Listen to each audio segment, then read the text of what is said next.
Okay.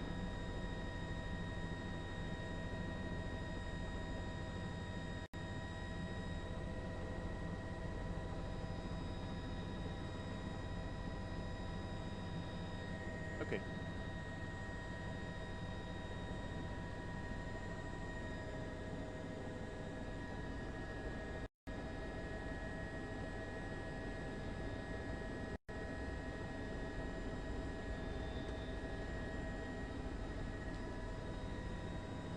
Hey, Chris, we're good here.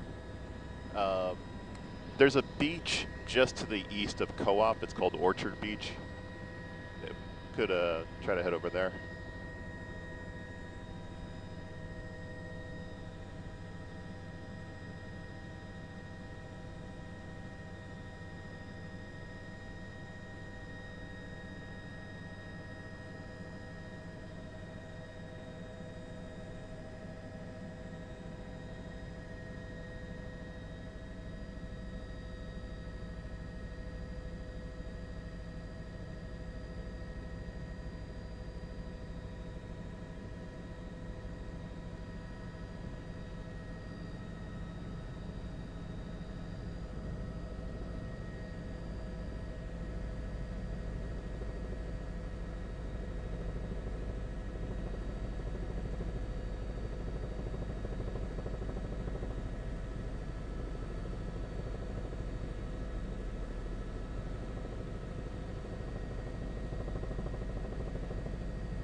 Oh yeah.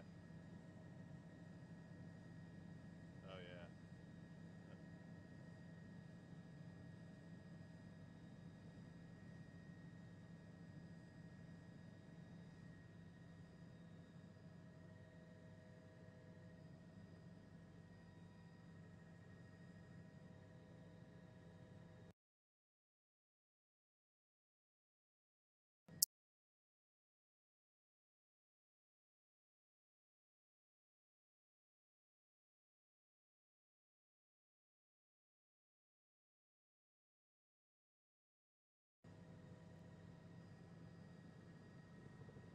Yeah, just the beach. So like, we can get east of it.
if it's easier to just to do orbits, we could do that.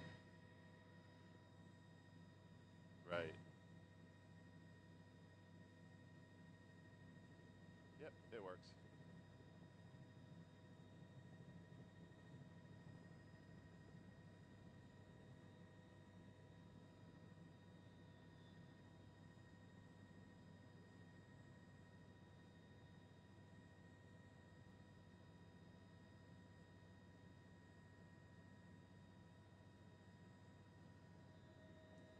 Okay, thanks, Wanda.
local app or online, wherever you may be. We appreciate your time. Very soon, President Trump is going to conduct a cabinet meeting with his staff. This will be the first one since April of this year, and there has certainly been a lot that has happened under the presidency since then and with our country as well. Of course, on Friday, President Trump is slated to visit Texas, where we had those horrific floods, and the team in Texas is trying to recover and figure that situation out. And many people calling upon the president, whether his cuts to the National Weather Service and to the Federal Emergency Management Agency, FEMA, had any impact on that flood or the response to that flood, and if that's going to change moving forward. So that's certainly something that the president will be asked about eventually down the road. But again, with this cabinet meeting, he'll be chatting with his internal staff. And also, last night, the president did have dinner with Prime Minister Benjamin Netanyahu. And today, Speaker Mike Johnson and Israeli Prime Minister Netanyahu will also hold a photo op in the speaker's lobby in the Capitol, which we'll share with you as well. But there's a lot happening here today, as you can see on the left side of your screen. Also, some happy news. Well, it depends how you feel about the Knicks, but the Knicks do have a new head coach that they're about to introduce, Mike Brown, who we were talking about here in the newsroom.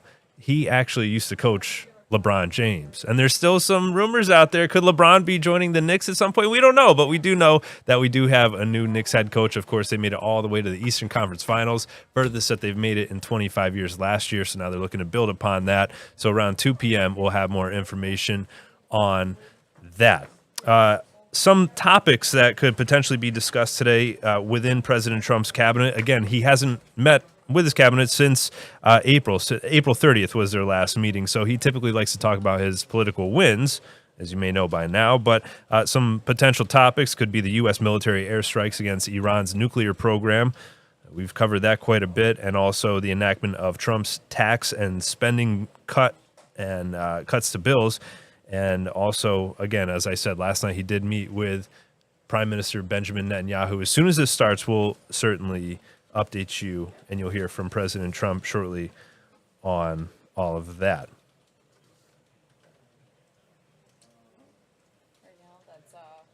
So right now you're seeing the cabinet meeting before it starts. And this is actually the photo op, excuse me. So this is going to be the photo op between Netanyahu and Speaker Mike Johnson. This is in the Speaker's lobby in the Capitol, happening live right now.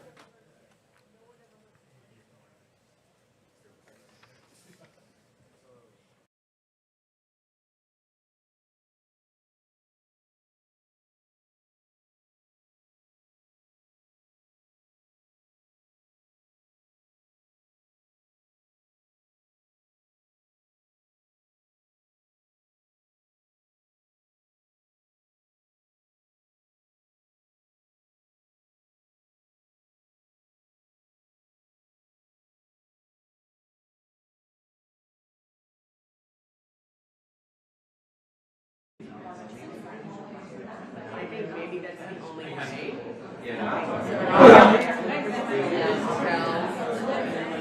I'll grab it from Hey, Christine, I'm going to bring the official videographer in the back way. Something to keep in mind as well is that most of those tariffs that Trump has been talking about, they've been delayed, I believe, until August 1st. But there has been a tariff enacted on Japan and South Korea. Those are American allies, by the way, so perhaps that'll be something that he'll talk about again today. But the president participating in cabinet meetings, a lot has changed since his last meeting, April 30th. We'll certainly be talking about that after this as well.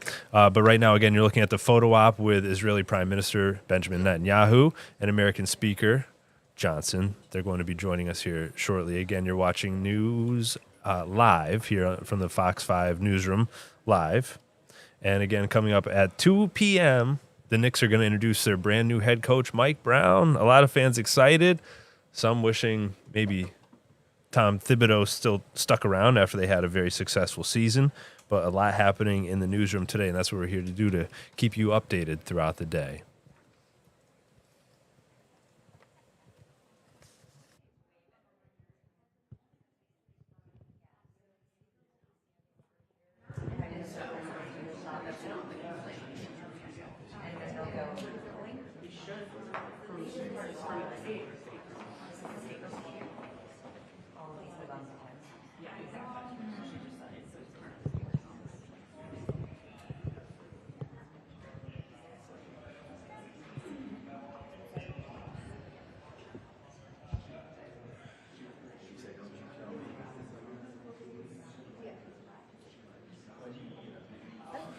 So right now, again, you are looking at a live picture of Speaker Mike Johnson and Israeli Prime Minister Benjamin Netanyahu, where they're about to meet right now for a photo opportunity. This is in the Speaker's lobby in the Capitol. Just want to give you a little update as the president is set to have a cabinet meeting, and we want to give you a little update on some of those tariffs as they've been impacting our economy and the world's economy, really. So dozens of countries have until August 1st now. The president has pushed back some of those tariff increases, but something to keep in mind, he's also ordered 25% tax on goods imported from Japan and South Korea. Now, they are U.S. allies, something to keep in mind there. And this is the first meeting since April, the first cabinet meeting. Also, the president plans to visit Texas on Friday. There's reported over 100 deaths so far in that terrible flooding. We saw that girls' camp. So saddening. We've seen so many stories come out of that, but also a community coming together to support people during such a difficult time. So again, we're going to see this photo opportunity very soon. And coming up a little bit later, we'll talk Knicks and sports here in New York City.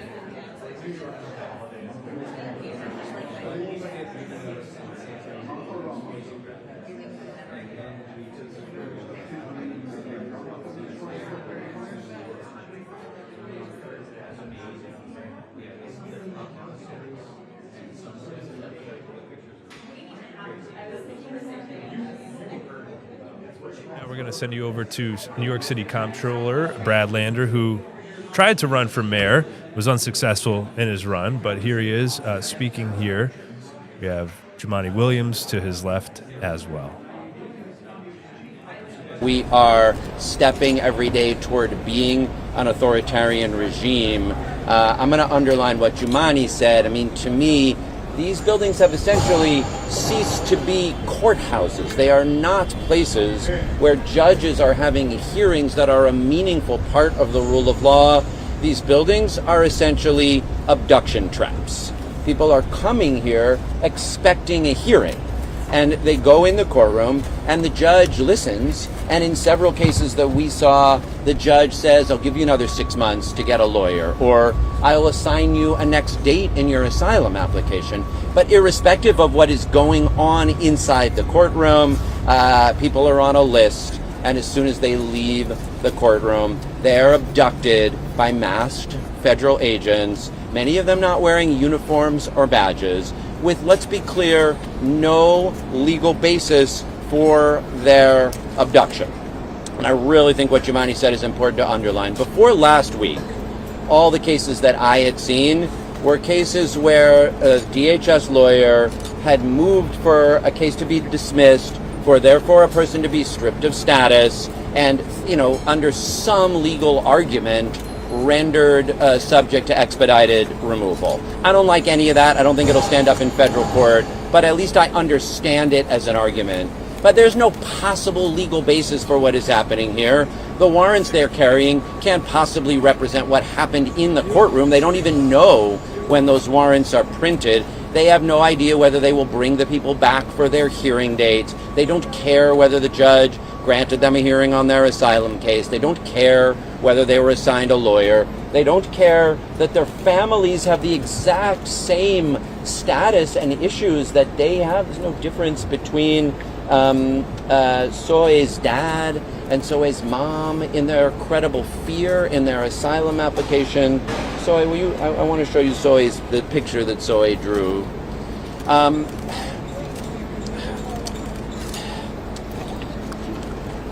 Again, what's supposed to happen in a courtroom is a legal proceeding that gives you an opportunity to have your case heard.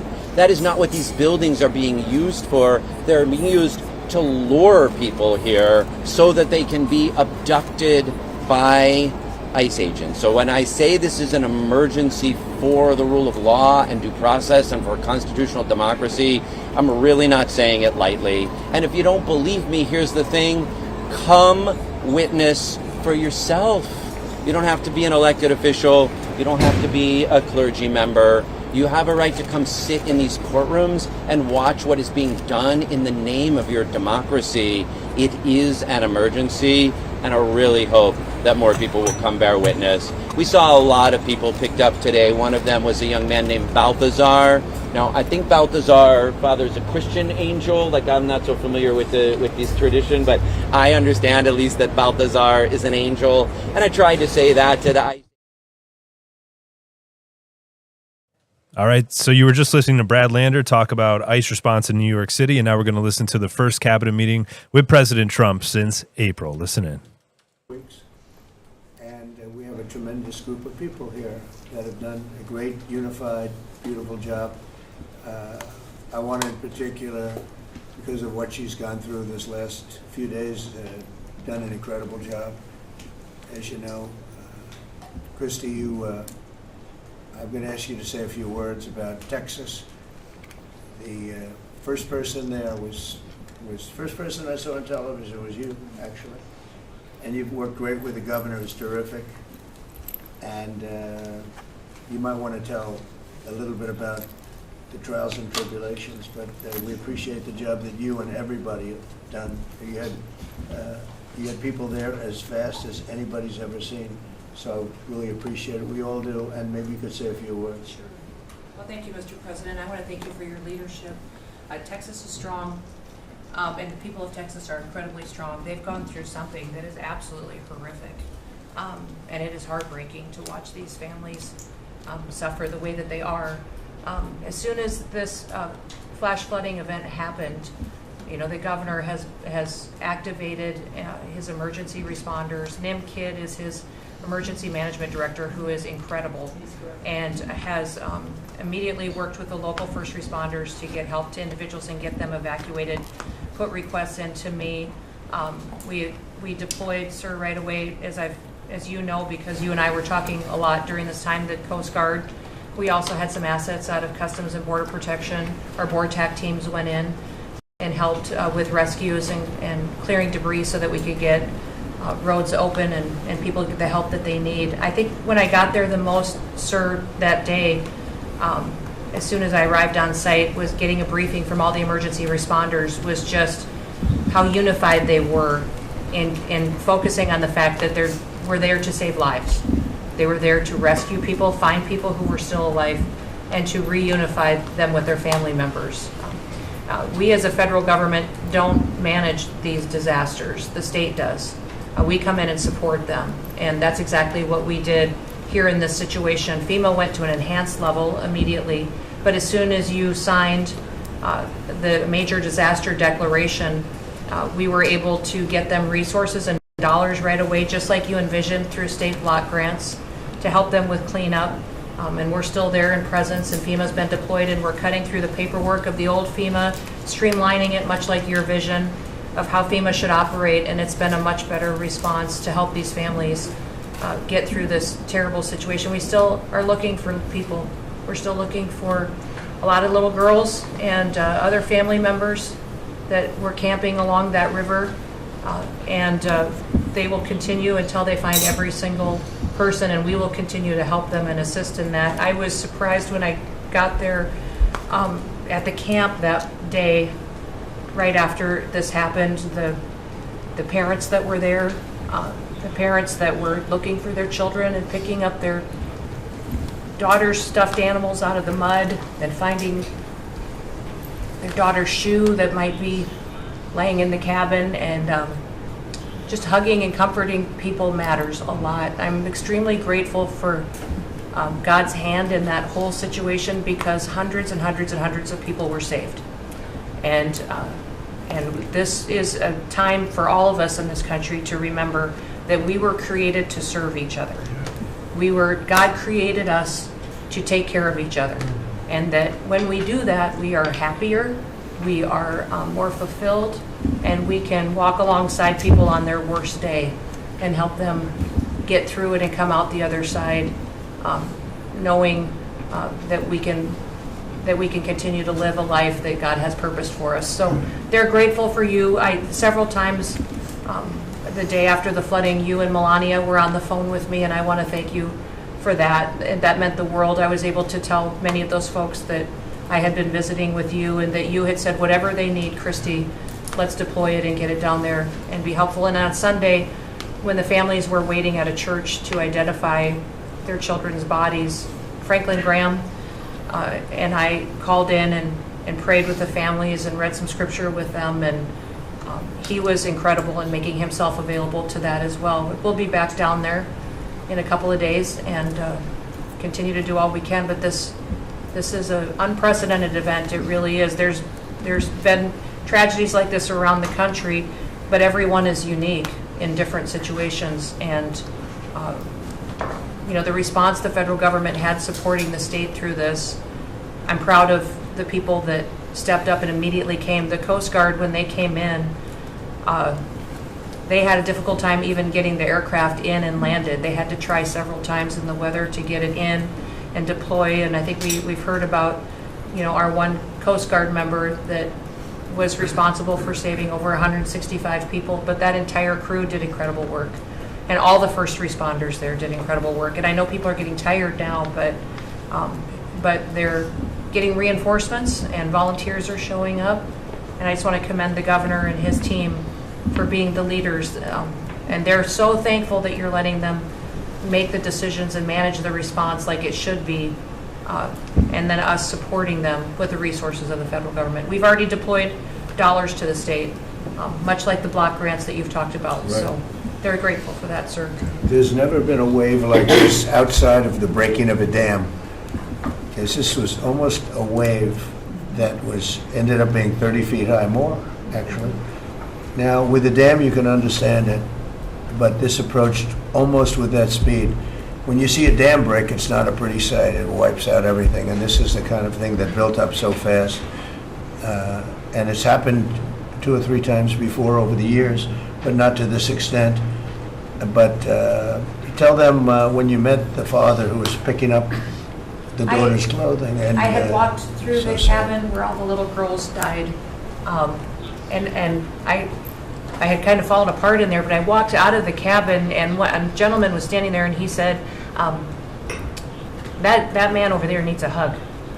And so I walked over to him, and I hugged him, and I said, do you work here?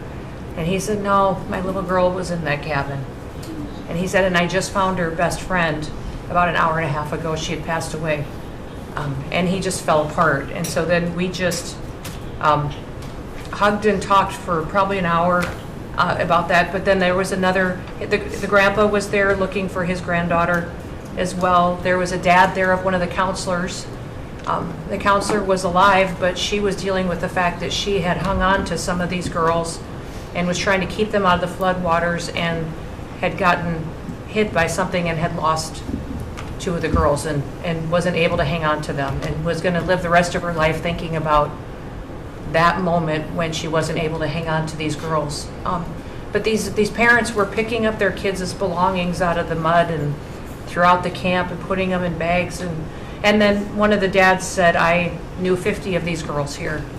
So I knew that was her dress and my daughter's friend's dress. So he was picking it up and putting it in a bag to return to her parents. And so it was and then the director was there comforting everybody who had lost his father the night before too, and he was still there trying to facilitate all of these parents grieving their children and find them.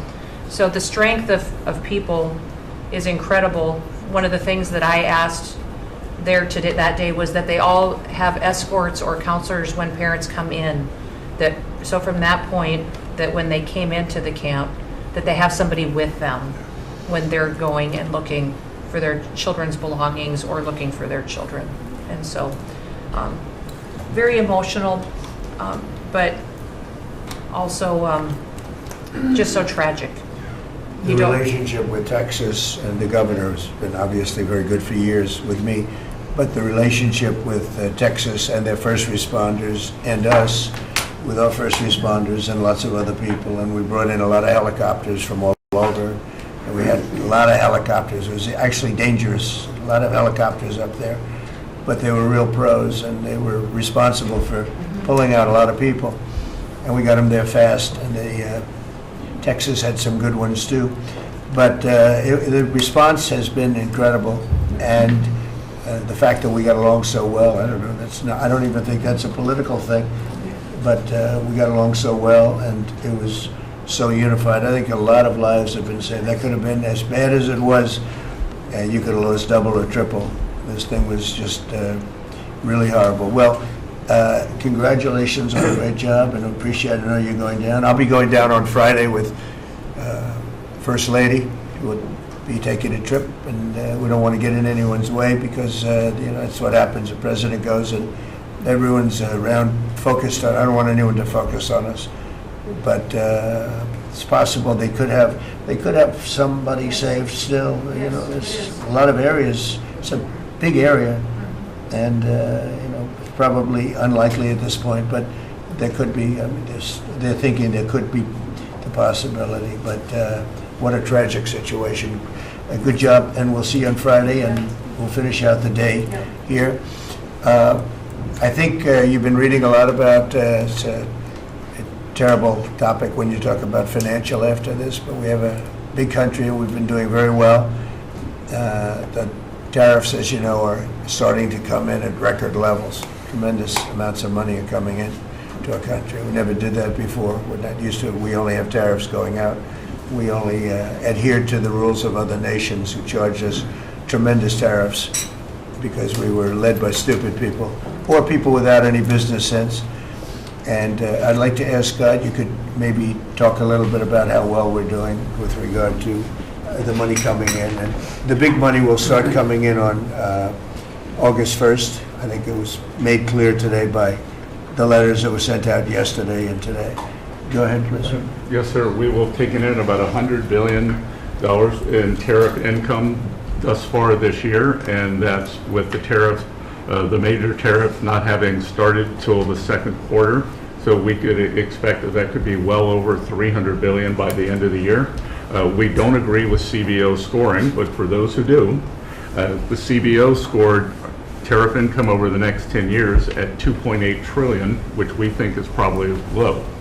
And sir, under your leadership, we're witnessing. And they gave us no credit during this last little, the great, big, beautiful bill. I always use the word great. I add that to it because it really is what it is. It's never been anything like it, actually. And I want to thank all the Republicans that voted for it. And I want to, scold the Democrats because they're voting for tax cuts. They're voting for no tax on tips, no tax on Social Security, no tax on overtime, and many, many other things far more important than that. Great health care. And frankly, every Democrat should lose their election because it was purely political to vote. They were told not to vote for it. So think of it. We got 218 to 2. And then with the Senate, we had 50 to 3. Democrats didn't vote at all. Not one positive vote with all of the good things in there. Economic development money, tremendous border money. Now you're loaded up on the border. And I don't think we're going to need so much of it because we had zero come in last month, so I'm not sure how much of it we want to spend. You may think about that.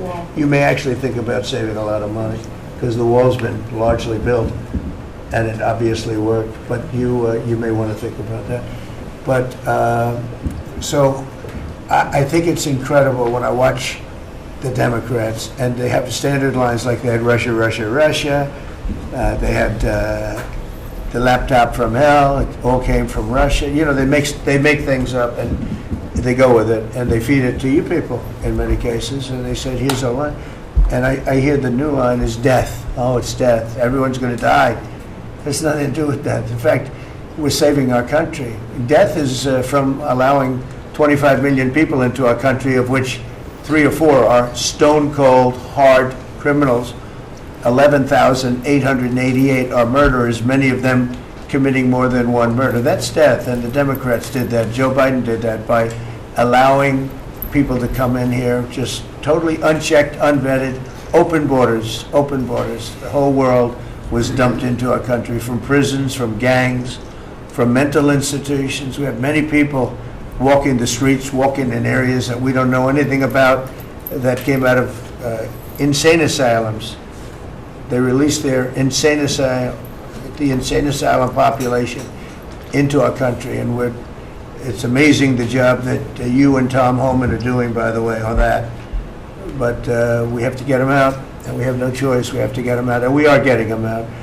And so, Pete, you want to tell them about our great military and how well we did with respect to the bombers and the B-2? We had the pilots here 2 days ago, and they were incredible people. Go ahead. Yes, sir.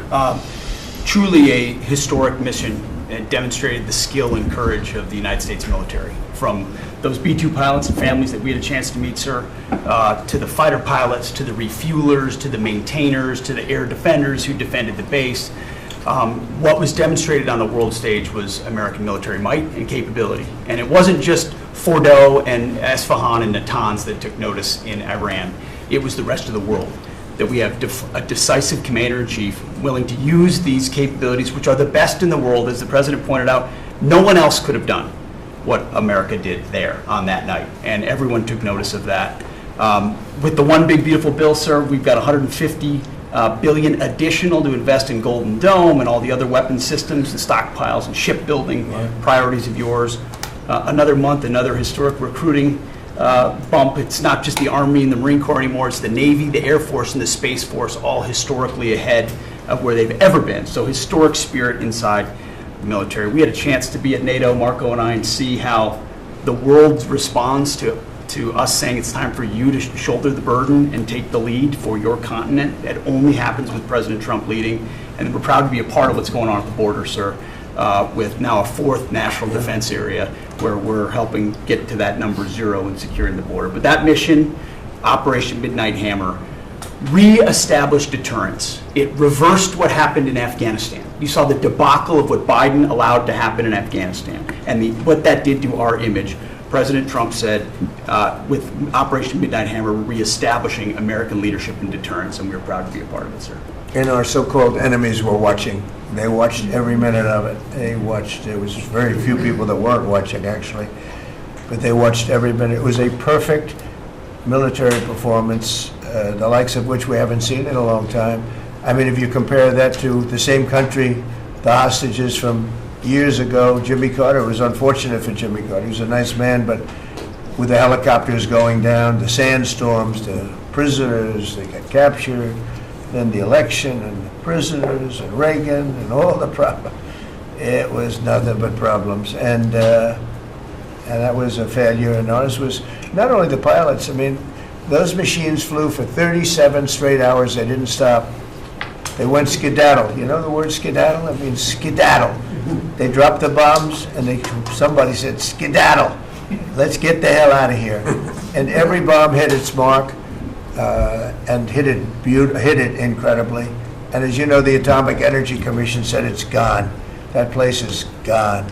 We had a lot of fake reporting, mostly from CNN, where the scammer writer, a writer for CNN, who should be fired, by the way, she was involved with the 51 fake intelligence agents, if you remember that. She did that story, created a story out of it. She created a story out of the laptop from hell, saying it came from Russia, but it actually came from Hunter Biden's bedroom, or worse.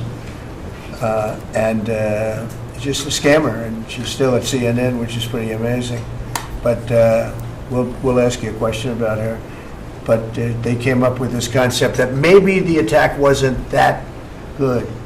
Maybe it, and I saw it happen right after the attack. I saw this person on CNN. I like to watch the enemy.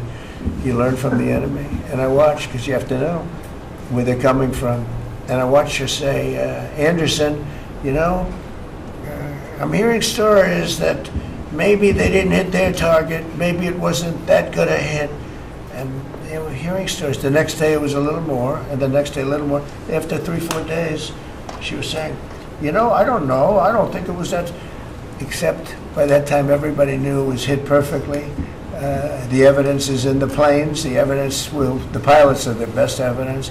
But they actually came out of their plane, because they were here the other day, and they said, it was so sad. We did such a good job. We flew into very dangerous airspace. I'll never forget, we were in the Situation Room, and they said they have entered Iranian airspace, and everyone took a deep breath, because they had more missiles pointed at them, but the equipment is so good, it's stealth, way up in the air, and it was stealth, and they went right through that, and they sort of, by the time they found out they were there, they were already gone. That was the word skedaddle, get the hell out of here. But they were right in the most dangerous airspace in the world, and they took those big, beautiful, very fast, they're unbelievable planes. I mean, they've become really beautiful works of art. I always thought they sort of were cool, but now they look better than just cool, don't they, huh? But they dropped the loads, and literally they would hit, if you look at this table, from here to there, they had a half a refrigerator door is the way to best explain it. Take a refrigerator door, average size, cut it in half. That was their target. They hit every single one. Then we had 30 missiles, Tomahawk, shot from submarines 300 miles away. Every one of them hit their target. It was a perfect mission. Then they came back, almost 37 hours. Every plane worked perfectly. The mechanics were here too. I said, you got to get the mechanics here. We didn't have any problems. If you remember, they had a lot of problems with the helicopters, but they did fly through a dust storm, which they shouldn't have done. Sometimes you say, let's go back and try it on a nicer day. Dust and sand don't work well with helicopters if you know much about helicopters, but that was a horrible embarrassment to us. Then we had Afghanistan, which I think was the most embarrassing moment in the history of our country, and we would have gotten out. I was the one that got them down. I would have kept Bagram, the big air base, which right now is controlled by China, among the most powerful runways in the world, thick with concrete and steel. Anything could land, and right now, they were 1 hour away from where China makes its nuclear weapons. I was keeping it. Outside of that, we were leaving, and I would have been out faster than them, but we would have gotten out with strength and dignity. Instead, that was the most botched up mess I've ever seen. They left all that equipment behind, and every year they have a parade running down some third-rate street with the equipment. It's supposed to be Fifth Avenue. It doesn't work. But with all that equipment that they left, they should have taken every ounce of it. I was taking every ounce. I said every screw, every bolt, every nail you take out of there. And Millie said, I remember one time, sir, we're better off leaving the equipment. Why? Well, it's cheaper. I said, cheaper? You mean it's cheaper to leave a $150 million airplane rather than flying it into Pakistan or India or someplace, or just flying it straight home? It's cheap. Yes, sir. That's when I knew he was an idiot. Didn't take long to figure that one out. But they left all that equipment, but they left their dignity behind. It was the most embarrassing moment, in my opinion, in the history of our country. Not that we got out. We should have not been there, but that we got out the way we got out, with great embarrassment and death. You had 13 young people. I've gotten to know their families very well, but you had hundreds of people killed that nobody talks about. You had the other side. Many people were killed. Many people are walking around with no legs, no arms from that whole thing. They left from the wrong airport. They should have left from Bagram, because Bagram was a big base with hundreds of miles of fencing and territory around it. Nobody would be able to get near it. And they left. So, we've done a great job. And I think people are really starting to see it. They're starting to appreciate it. Pete's done fantastically. That mission was a work of art. And I have spoken to some of our perceived, I don't know if they're enemies, but they're perceived as being potential enemies. And they essentially said the same thing. Very impressive. There wasn't a thing that we didn't lose an engine. We didn't lose it. They landed and they were cheered. But the sad thing was they were cheered, and one of the pilots said, we were a little concerned because when we got out, we were told that on television they were reporting that we may have missed our targets. Sir, we hit every target. That's what I do for a living. We hit every target.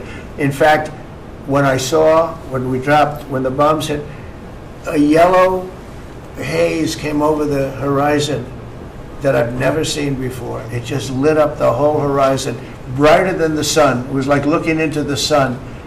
He goes, we hit our target, because you know what that was exploding. And but they were a little downbeat because they listened to that fake CNN reporting and the fake New York Times. They worked together to try and say that it wasn't perfect. They couldn't say what they missed. All they could say is, maybe it wasn't perfect. And you ought to fire that reporter immediately. You should fire her. Real fake. And so I just want to congratulate those pilots. And a lot of people don't like bringing things like that up. I do. I always like confronting, because otherwise the public doesn't know that you're a bunch of crooked people. But but they know, they've learned, and the media has to straighten out their act. You know, the media is down to 17% approval. You got to do a little better than that. It's important for the country that you do better. I think they ought to make a lot of changes. I think changes are going to be made to the media, but it's hard to have a really successful country if you have a corrupt media, and we really have a corrupt media. And nobody really knows why. I mean, why would you want to have open borders and criminals pouring into our country? Why would you want to have men playing in women's sports, transgender for everyone, you know? You'll have to figure that out. But some of you don't. I mean, I'm looking at some people, they love the country, but I look at other people and they can't. But we're really proud of our military. It was, and the people that maybe don't like us or want to play games with us, because I think that had you not had the situation in Afghanistan, I don't think Putin would have gone in. I think when Putin looked at how stupid and incompetent that operation was, he said, wow, this might be a chance. And we're dealing with him now too. We're not happy with Putin. I'm not happy with Putin. I can tell you that much right now, because he's killing a lot of people. And a lot of them are his soldiers and their soldiers, mostly. And it's now up to 7,000 a week. And I'm not happy with Putin. Okay, any questions? Yes. Yes, sir. You just said that you're not happy with Vladimir Putin. Is there anything that you plan to do to act on that feeling of unhappiness? Well, I wouldn't be telling you. Don't we want to have a little surprise? You know, one of the things we did with the attack is that, and you asked that question, I didn't mean to be rude, but I'm in a rude because I'm looking at some of these crooked people up here, so I'm rude, but your question was asked very nicely.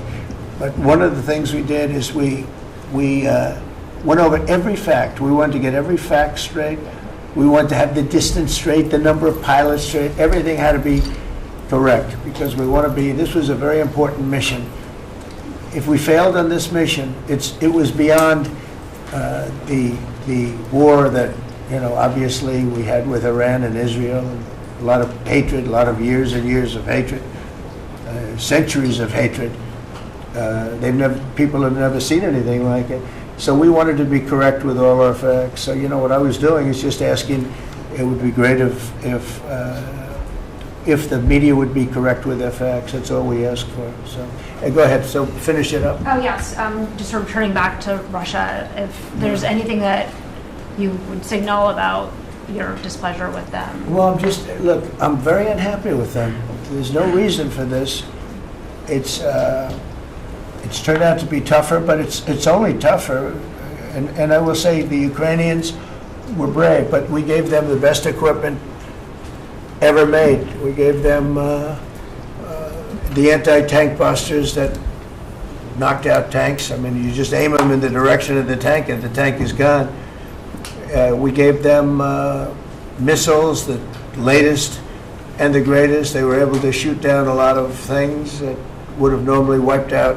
You know, probably would have been a very quick war. It would have been a war that lasted 3-4 days, but they had the benefit of unbelievable equipment. And Europe gave them to. We gave them far more because Biden shouldn't have done that. He should have equalized. We should have given them the same, or we should have given actually less than Europe. It affects Europe much more than us, but we're in there for over $300 billion.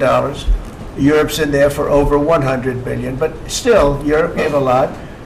And I will say this, the Ukrainians, whether you think it's unfair that we gave all that money or not, they were very brave because somebody had to operate that stuff. And a lot of people I know wouldn't be operating it. They wouldn't have the courage to do it. So they fought very bravely. But we gave them the best equipment in the world. We make the best military equipment by far. There's nobody close. You look at other equipment from other countries, it's not even close. That's why everybody wants to buy our equipment. And that's why we're going to step up these contractors now that make it. And they're brilliant, but they make it too slowly. And we have to step them up, Pete, and let them make it at a much higher rate. Unfortunately, we have to do that. But if you look at our Patriots, if you look at our Tomahawks, if you look at our, well, what we do with tanks is, you wouldn't want to be driving a tank. You would feel nice and secure, but they are javelins, they're called. And I gave them the javelins. Remember they said Trump gave the javelins and Obama gave them sheets, right? They called Obama at that time. Barack Hussein Obama, if you haven't heard, did a terrible job. But that was a war that should have never happened, and a lot of people are dying, and it should end. And I don't know, we get a lot of bullshit thrown at us by Putin. For you want to know the truth, he's very nice all the time, but it turns out to be meaningless. Do you want to sanction him? Lindsey Graham has a sanctions bill on Russia. Do you want him to move ahead I'm with looking that? at it. Yeah, no, I'm looking. The Senate is passing and passed a very tough sanctions bill. Yeah, I'm looking at And it. you'd sign that? It's an optional bill. It's totally at my option. They pass it totally at my option, and to terminate totally at my option. And I'm looking at it very strongly. Yesterday you said you want to send more Go ahead, please. The Council of Economic Advisors released a new report saying that imported goods have actually decreased in price from December I know, it's not through March. amazing. Well, my question is, With the tariffs. the Fed chairman keeps saying that tariffs are going to cause price increases. Are we Are the talking- prices just not Chairman passed of the through? Fed? Yes, exactly. Well, Are the prices, you do a better job than him. are the prices just not passed through yet? No, I think what's happening is everything's evening out. You know, when we charge, see, what people don't understand, the other countries have been charged, almost every country charges us tariffs. We had deficits with everybody for years, for decades.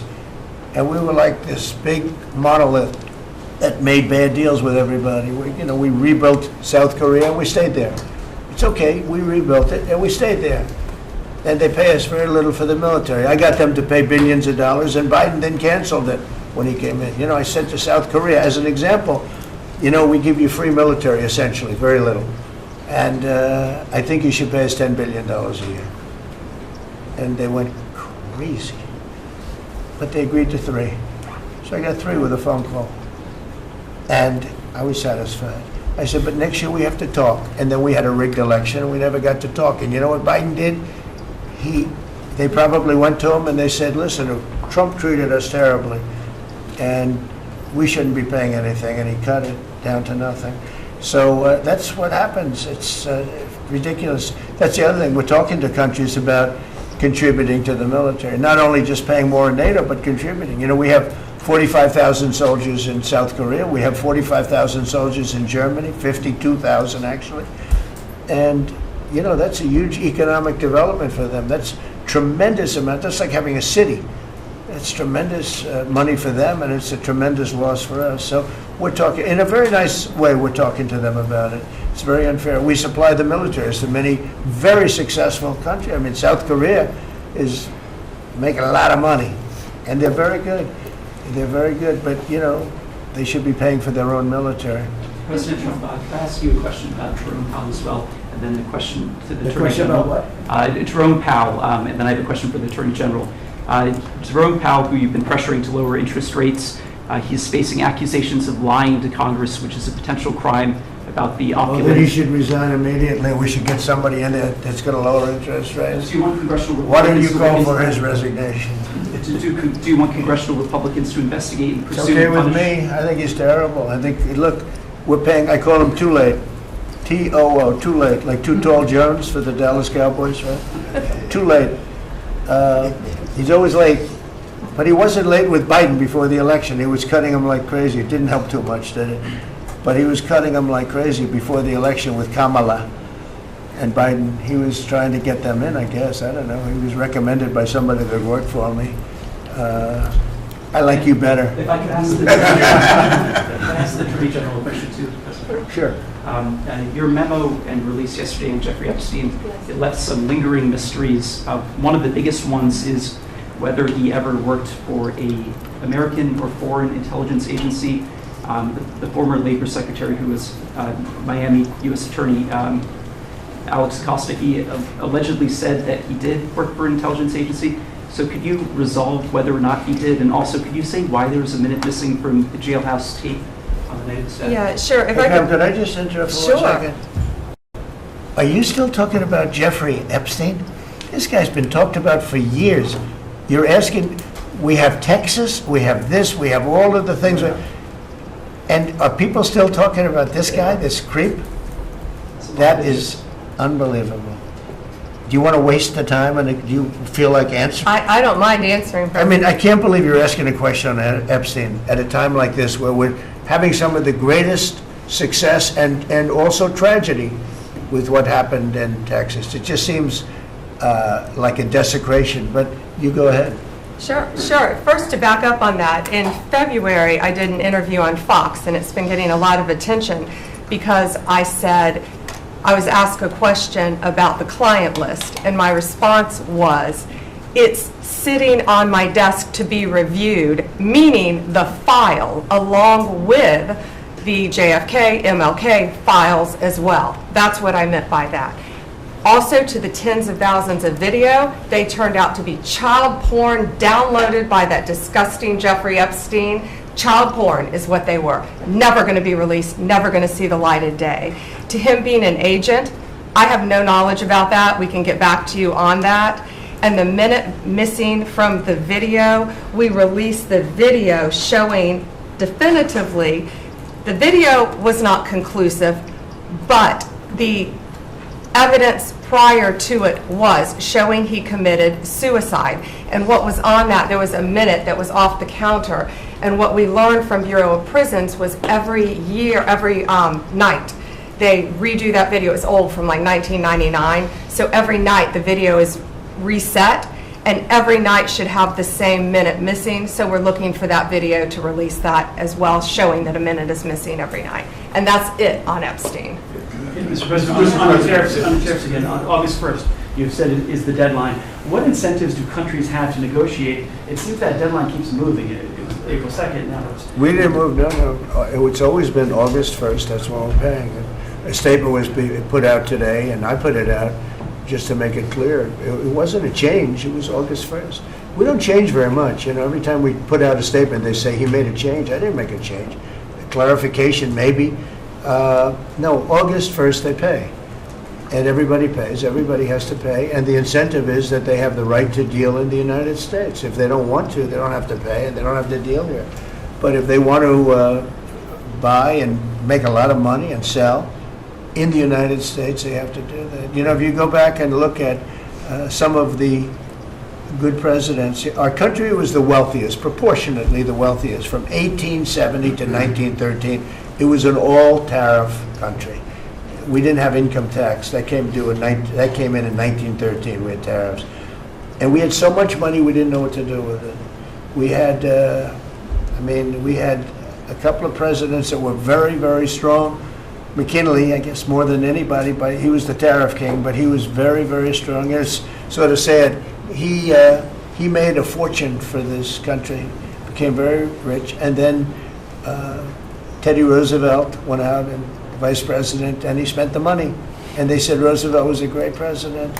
And let's say he was a great president, but the money was paid by McKinley with tariffs. Tariffs are charged by other countries at levels that are ridiculous. And I call those other countries, and every one of them is willing to give us everything now, by the way, just so you know. Sir, we'll charge you no tariffs, nothing. We'll give you everything. We'll give you access to our markets. We'll give you everything. Is that a correct statement, Scott? Yes, sir. Howard, would you say that's a correct statement? Exactly correct. It's like they just don't, because they're very spoiled, because for years they ripped us off and we didn't have a president that understood it, or Secretary of Treasury or Secretary of a lot of different secretaries are involved, but certainly Commerce Secretary was, not doing their job. I don't know about Kelly, she's small business. We'll keep it that way, okay? Her small business is bigger than almost all big businesses when you add it all up. But no, they are very respectful of our country, but the incentive is that they have the right to do business with us. Without that, they don't have the right to do business, and that would be okay too. With this flurry of deals, will we hear in the next 24 hours, will we hear a flurry of deals? Yeah, we have a lot of them going out, but the deals are mostly my deal to them. We're picking a number that's low. We don't want to hurt them, and fair. We're picking a number that's lower than, in most cases, lower than what they charged us. But it's amazing when you've paid all this money for years and they get one president that's a little bit different and a little tougher on this subject, and they're willing to drop everything they've been charging us for years and years. I mean, we have countries going, we will have you don't have to pay any tariff to come in and do business.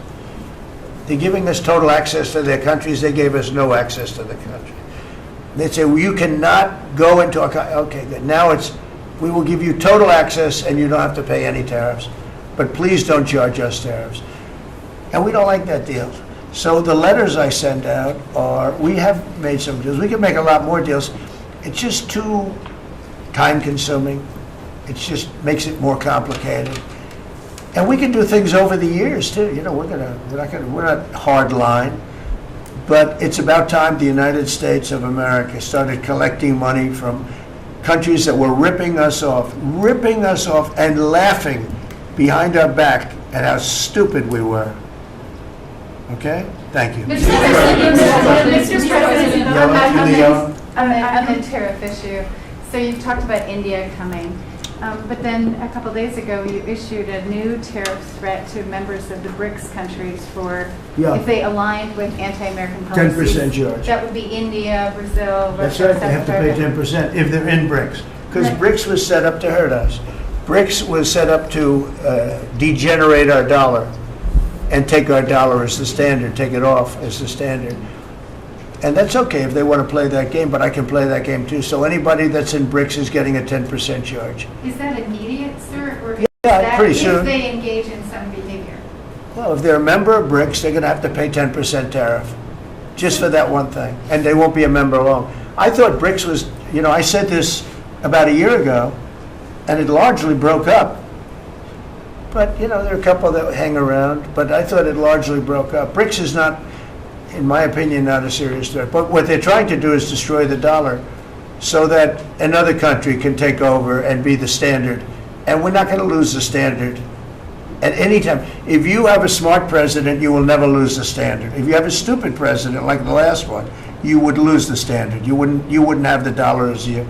And if we lost the world standard dollar, that would be like losing a war, a major world war. We would not be the same country any longer. We're not going to let that happen. The dollar, you ever hear the expression, dollar is king? The dollar is king. We're going to keep it that way, okay? And I'm just saying, if people want to challenge it, they can, but they're going to have to pay a big price. And I don't think any of them are willing to pay that price. Thank you, Mr. President. Are you optimistic about reaching the tariff deal with the European Union soon? Well, the European Union has been speaking to us, Ursula and the whole group, and they've been very nice. They treated us very badly until recently. Now they're treating us very nicely. It's like a different world, actually. They've treated us very badly. They were among the toughest to deal with. Actually, in many respects, they were much worse than China. Look at what they do to our companies. They sue Apple. They sue Google. $17 billion they got from Apple on a lawsuit that they didn't have a case. They have, judges that are European Union judges. And they take so much money away from our country in terms of that, in terms of other things that they do. They're very tough. But now they're being very nice to us. And we'll see what happens. We're probably 2 days off from sending them a letter. We are talking to them. I just want you to know, a letter means a deal. A lot of people said, we got 200 countries. We can't meet with 200 countries. We have a few trusted people that know what they're doing, that are doing a good job, but you can't do it. You have to do it in a more general way, but it's a very good way. It's a better way. It's a more powerful way. And we sent them a letter. You read the letter. I think it was well crafted. And mostly it's just a little number in there. You'll pay 25%, 35%. We have some at 60, 70. Those are ones with massive, where we have massive trade deficits because they've treated us very badly. But I would say in every case, I'm treating them better than they treated us over the years. Don't you agree with that? I do. I could have done much. I could have been much harsher. I don't want to do that. We want to have relationships, but in every case, they treated us far worse than I'm treating them. I'm treating them very good. I could go higher with the tariffs, but I don't want to hurt them. That's why when you just read it, you come up with the number. It's so incredible that prices are actually going down. Just so you know, when I got in, everyone said, eggs are going through the roof. That was I was in for about 4 days, and they started screaming at me about eggs. They said, that's Biden's problem. I didn't know about eggs. But eggs went up about 5 times. You did a fantastic job. And we ended up shortly in fact, for Easter, they said, go out and buy plastic eggs. You can't use real eggs. Well, we bought 200,000 eggs for the White House, for the Easter egg hunt that we have at the White House, and there were eggs. We had the price down, and now the price is lower than it was before. We did a good job with eggs, but we did a good job with groceries. Our prices are down in this country. A big part of it's oil. The oil, you had a couple of places last week, you had $1.99 for oil, for gasoline. Nobody thought they'd see that. I want to get it lower if I can, but we've done a good job. You've done a very good job. Do you want to say a couple of words about that, you and Chris, about what's happening with energy? Well, absolutely, but I would say on the pricing side, President Trump, the fact that you've endorsed and supported a policy of energy dominance, that sends a signal to the market that we're going to have more supply. You talked during the campaign about inflation being a country buster. You've broken the back of inflation in 6 months, among all the other things you've accomplished. We have no inflation. And we've got, and then heading into the 4th of July, these were the lowest gas prices at the pump in 4 years.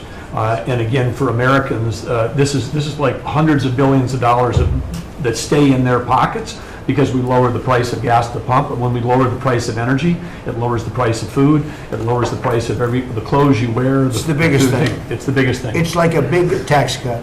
When you get energy down, every 50 cents is like a massive tax cut, and we've gotten it down much below that. You know, we had great energy, great low prices, everything else. When the election turned over, I'm trying to be nice about it. It turned over, shockingly, but nevertheless it happened. Energy started going up, and it went up really bad, and then he went back to the Trump policy. The problem was they didn't know how to do that, and he lost it. He lost that sucker. That big sucker was out of control, and his energy prices went way up, and that's what caused it. But it was also stupid spending. They spent money like, they used to use the term drunken sailors, but I won't use that term. Although it is very descriptive, I won't use that term. I refuse to use it. But they spent money at levels that nobody had ever seen before, and trillions and trillions of dollars wasted on the Green New Scam. Greatest scam in the history of our country, other than maybe Russia, that might have been. But the Green New Scam was the single greatest scam in the history of our country, and continues to be, but it's weakened badly. It's hobbling along because people are they're finally getting it. But they spent trillions of dollars on the Green New Scam, getting nothing for it. Devised by a couple of young people that weren't even good college students, you know? Not even good students. Check out their marks. Can you clear something up, Mr. President, on what you said last night? Not for CNN. You said you Not would send for CNN. Go ahead. In the last jobs Ukraine. report, Mr. President, in the last jobs report, the manufacturing jobs actually lost 7,000 jobs. When will the investments that you've been talking about have an effect Well, on they're building the plants now. About 7 have started. We're going to have hundreds started within a short period of time. Lee Zeldin, who may be the most important man in this room, I'm sorry, but he's the one that gets the permits, whereas he's the one that has to get the permits for the plants and the factories, and permits that used to take 5 years, he's getting in record-setting times.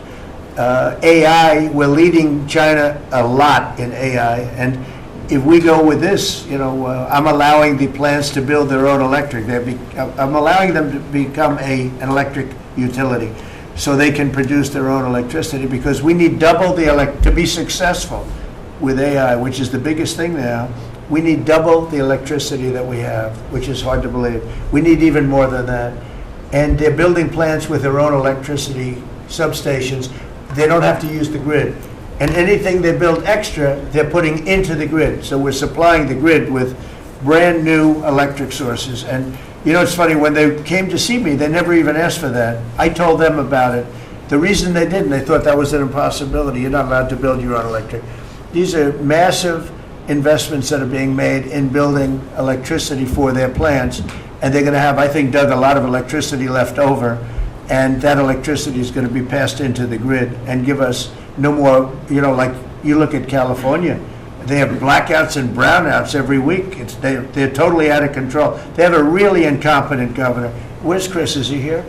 Do you want to speak to the subject? Yeah, I think a huge thing in the One Big Beautiful Bill, Mr. President, because of your leadership, is the ending of these subsidies, as you call them, the Green New Scam. That saves our country $500 billion over the next 10 years. But American taxpayers were paying twice. They were paying that money, $500 billion in the subsidies, and they were paying more expensive electricity price. If you subsidize something, you should at least lower the cost of it. But in this case, we were subsidizing something and paying more for it. So the one big beautiful bill had two huge things: ending wasteful spending. Wind, solar, and batteries combined are 3% of U.S. total primary energy. 3%. For $1 trillion, another $500 billion coming. It's just not a good investment, hurting our businesses, hurting our consumers. And the one big beautiful bill also unshackled oil, gas, and coal development in the United States, onshore and offshore. Secretary Burgum has been working tirelessly on how, by getting the government out of the way, private businesses will develop more resources in the United States, lowering costs for American consumers and making much better leverage for the United States to help our allies abroad and reduce the power of our adversaries abroad. So just a huge win on the energy front all around, and I thank you for your leadership. We're setting records now on energy, and there'll be nothing compared to what there'll be in about a year from now, but we're setting records. And wind is a very expensive form of energy. It's very bad for your beautiful surroundings, the plains and the valleys, and the birds are dying all over the place. You know, the whole thing is a disaster. They're almost exclusively made in China. Not that I have anything against China, because I don't have a great relationship with President Xi, but I asked him, how many wind farms do you have? He makes them, but they don't have a lot of wind farms, I'll tell you, very, very few. And wind is tremendously expensive and is very ugly. And if you own a house that's inside of a windmill, your house is worth less than half. And you hear noises. And interestingly, in New England, you probably read, where for 50 years they had 2 wells washed up. 50 years. And last summer, they had 14 washed up. Now, I'm not saying that's the wind farm that was built, but maybe it is, right? Probably is. It's tremendously expensive, and it can only be done with subsidy. You know, I know a man that's in that business, and one of the biggest in the world actually runs a company that builds these stupid windmills. And he said, I hate the business because it's the only energy where you need subsidy. He said, energy shouldn't need subsidy. You should make money with energy. So wind. The other one is the solar, those big solar fields. They're taking our farmland. Our farmers are like mortified by it. They hate it. It's very, very inefficient and very ugly too. You know, probably better than a windmill, but you go around and you see all these things that are 3 miles long by 3 miles wide, and you say, what the hell is that? And it's a lot of plastic from China. It's plastic, black plastic from China. Now, we want to be smart. We're going with, look, China right now is building 58 coal-fired plants, 58 big ones. They have 62 on the books to build. We've reintroduced clean, beautiful coal, because you know you can do a lot with coal now. Clean, beautiful coal, and natural gas, and all of the other things that we have. But we don't want wind, and we don't want solar, because they're a blight on our country. They hurt our country very badly, and smart countries don't use it. Solar sounds good, I will say, and I like, on occasion, you'll see a roof which is made of solar brick, but it's a smaller use. We need the kind of thing that's going to fire up our plants, and it's not going to be wind, you know, that is very intermittent, as you probably know. But they've spent a fortune. They've spent trillions of dollars on this stuff. And I'll just give you one other story. A friend of mine is a very successful guy. He went back to see his mother in Minnesota. He hadn't seen her in a long time. And he wasn't back for 10 years, which isn't a nice story. I mean, you don't see your mother for 10 years. She's got some difficulties, which I know the guy, he does have some difficulties. He's very successful, but probably not the nicest person. It was actually longer than 10 years, but he went back and he told me he wanted to go and look at the valley. There's a valley in Minnesota that he thought was so beautiful. And I hadn't seen it in a long time. He's driving along the road. He said, oh my, I'll use the word gosh, oh my gosh. He said, oh, he said it looked like a junkyard. You had 159 windmills. They were all over the place. Some were old, some were newer. different companies, different shapes, different sizes, different colors. Many of them were terminated meaning closed. You can't take them down because the environmentalists don't let you bury the blades because they're made out of a fiber they say is bad for the earth. So they want you to put them up, but they don't let you take them down. But many of them were turned off. He said it looked like a junkyard. Go to Palm Springs, California, and take a look at that pile of junk. And you go into a wealthy neighborhood. Before you get there, you have to ride through hundreds of windmills that are, most of them are turned off. They're rotting, they're rusting, they're 30 years old, 20 years old, and they have a very short life. You know, those windmills have a very short life, especially the ones that are in the nice salty Atlantic Ocean and Pacific Ocean where the salt just gets under that steel and decimates it. Now, it's a horrible, horrible thing for our country. And I speak out. It would be nice to say wind, because it sounds so good, doesn't it, Doug? Wind, wind. But it's not. It's these ugly machines, and they're all made. You got to see. Some are a little taller, a little shorter. They're made by different companies. They have different stocks. They have different blades. They have different everything. It is so horrible. And if you look at smart countries, they don't use it. Smart countries don't use it. And we're now a smart country. We're not a. We're a brilliant country. We're not smart. We're brilliant now. We're going to be a brilliant country. We have to be, because we have to catch up for some really stupid people that did a bad job. Yes, Brian? Yes, Mr. President, I've got a quick comments and feedback as a native Texan, someone that I grew up bringing my kids to a camp very near the affected camp now. Thank you on behalf of Texas. I've gotten hundreds of messages that want to thank. It's if you're in the cabinet room, you can tell the president and his team on behalf of Texans, thank you so much for the quick response and the loving, the hugs. I saw that you gave. Two quick questions. I saw a Palestinian senator. His name is Shimmer. He's a great Palestinian. No, he's a Palestinian. He's become a Palestinian. He's abandoned the Jews.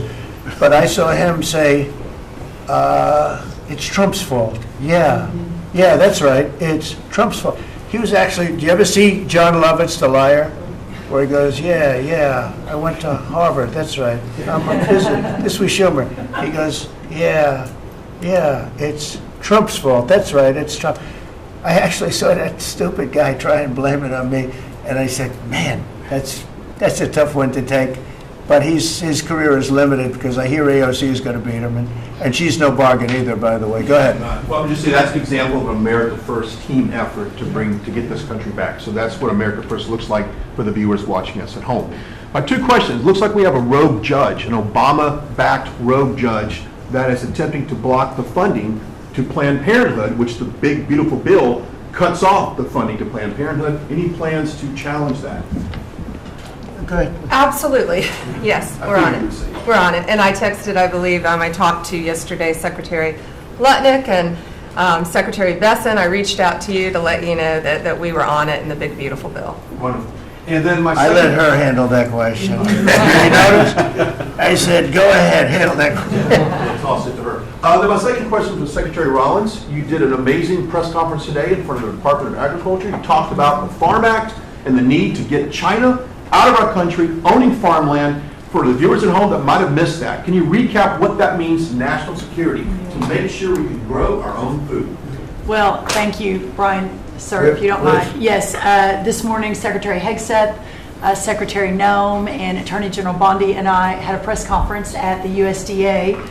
I just happened to have a chart in case it came up, but obviously the Chinese owning of farmland in our country is a massive national security issue. And for the media, you can see the yellow is where all of the farms have been purchased over the last number of years, and the red is around all of the military bases where that farmland has been purchased. So this is a massive national security issue. The press conference this morning included 3 of our greatest governors as well, Sarah Sanders from Arkansas, Jim Pillen from Nebraska, and Bill Lee from Tennessee. The states have begun taking a leadership role to ban the purchasing of China farmland. Obviously, Congress needs to step up and catch up, and we're going to be working alongside of them as well. We had some of our members, great members of Congress there, but it is time. And I think that this morning was symbolic of many things. The first of this administration working every day to effectuate President Trump's leadership and unequivocal support of America First. But second, just how close we are as a cabinet. I don't know in any other administration that you'd have 4 cabinet members at the USDA on a Tuesday morning when it's about 110 degrees outside with the sun beating down on us talking about Sir, Your Vision. So I think it was a great day. It was just the start. There's an executive order coming and some other things coming behind that. But protecting America's farms isn't just about protecting our farmers. It's also about national security. So that's what we discussed this morning. I do want to say that I think we have had a really good relationship with China lately, and we're getting along with them very well. They've been very fair on our trade deal, honestly. And I hope we're going to have a great relationship. It's a big, strong, powerful country. We're more powerful than they are. We have much better military equipment than they do. But we are getting along with them very well. I'm getting along with President Xi very well. We speak often. And with all of that being said, and I understand what you're saying, but I think we're getting along with China very well. Mr. President, you want to send more weapons to Ukraine, as you said last night. Last week, the Pentagon paused some shipments of weapons to Ukraine. Did you approve of that pause? We want to put defensive weapons because Putin is not treating human beings right. He's killing too many people. So we're sending some defensive weapons to Ukraine, and I've approved that. So who ordered the pause last week? I don't know. Why don't you tell me? I think that's a question for the Pentagon. Go ahead. Mr. Yeah. President, on immigration, the Secretary, the Agriculture Secretary, did say this morning that undocumented workers would not be covered by any amnesty of who are working on farms. You had said maybe that the ISA folks won't go after those folks on farms.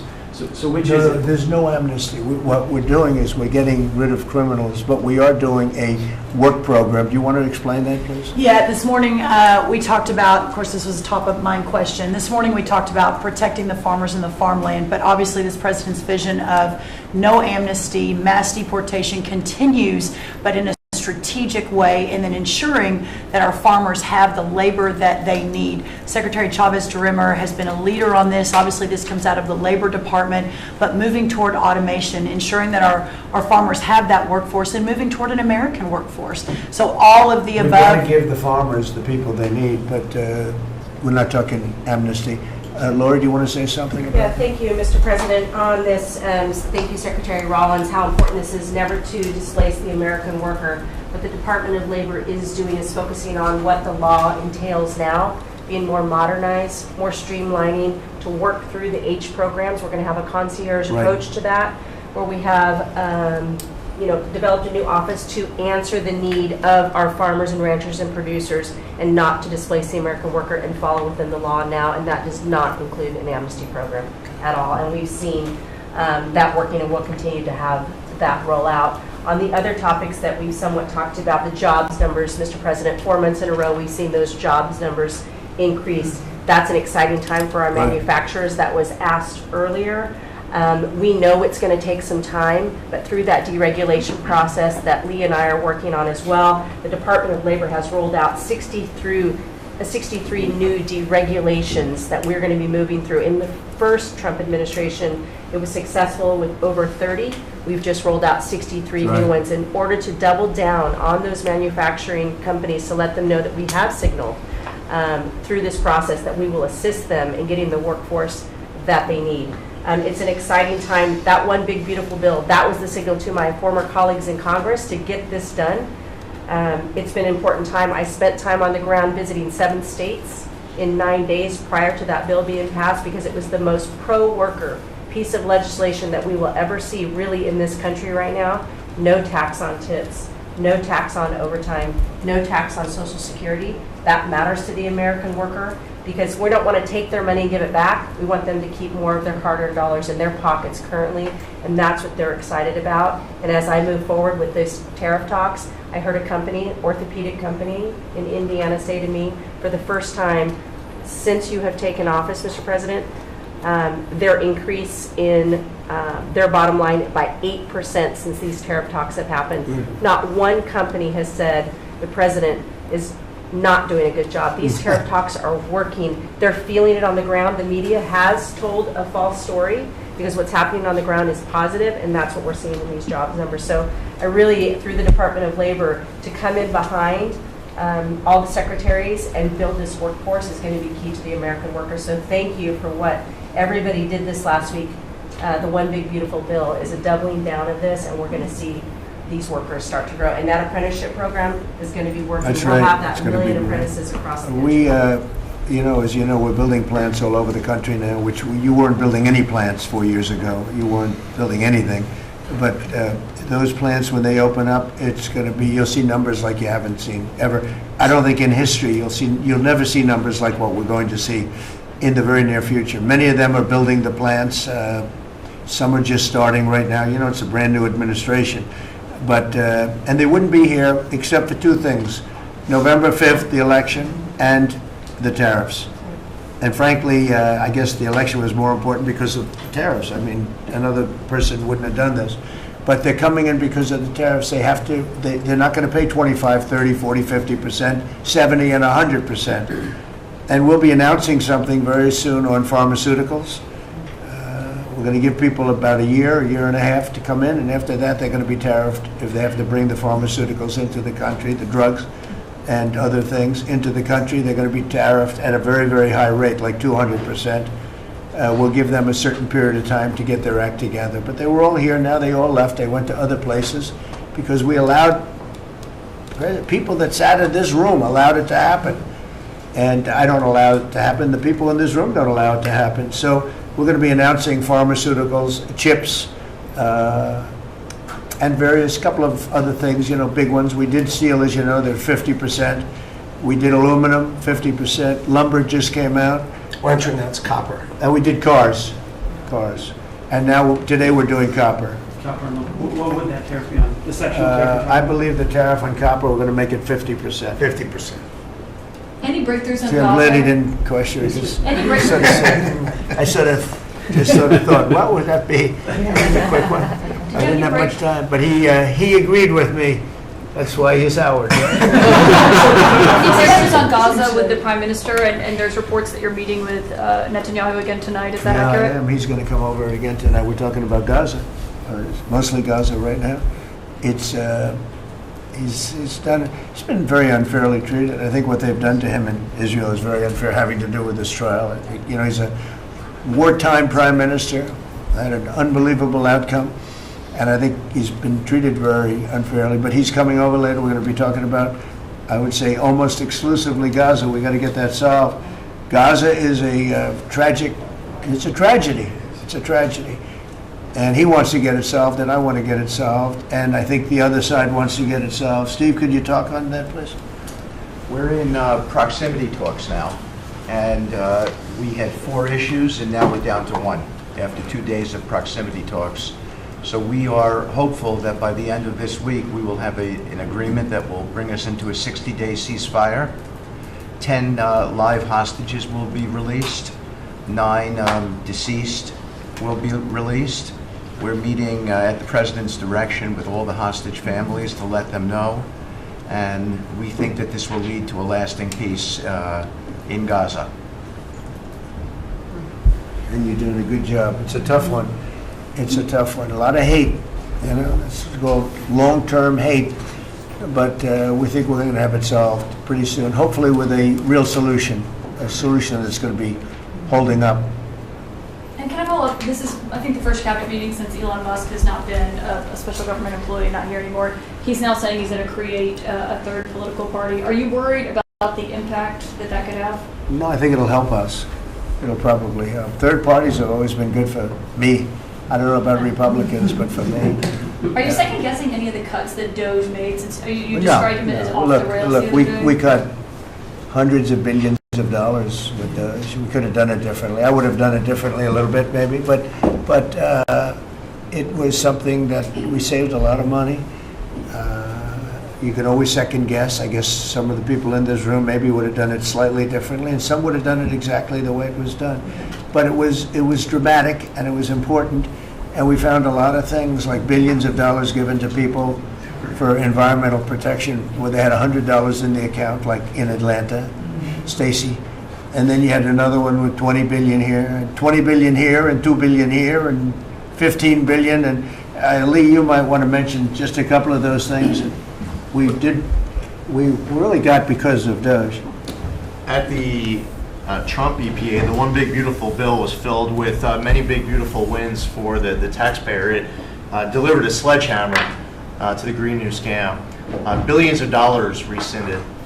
So it's a big deal for the American taxpayer who sees money go through pass-throughs that are filled with self-dealing and conflicts of interest. They see unqualified recipients.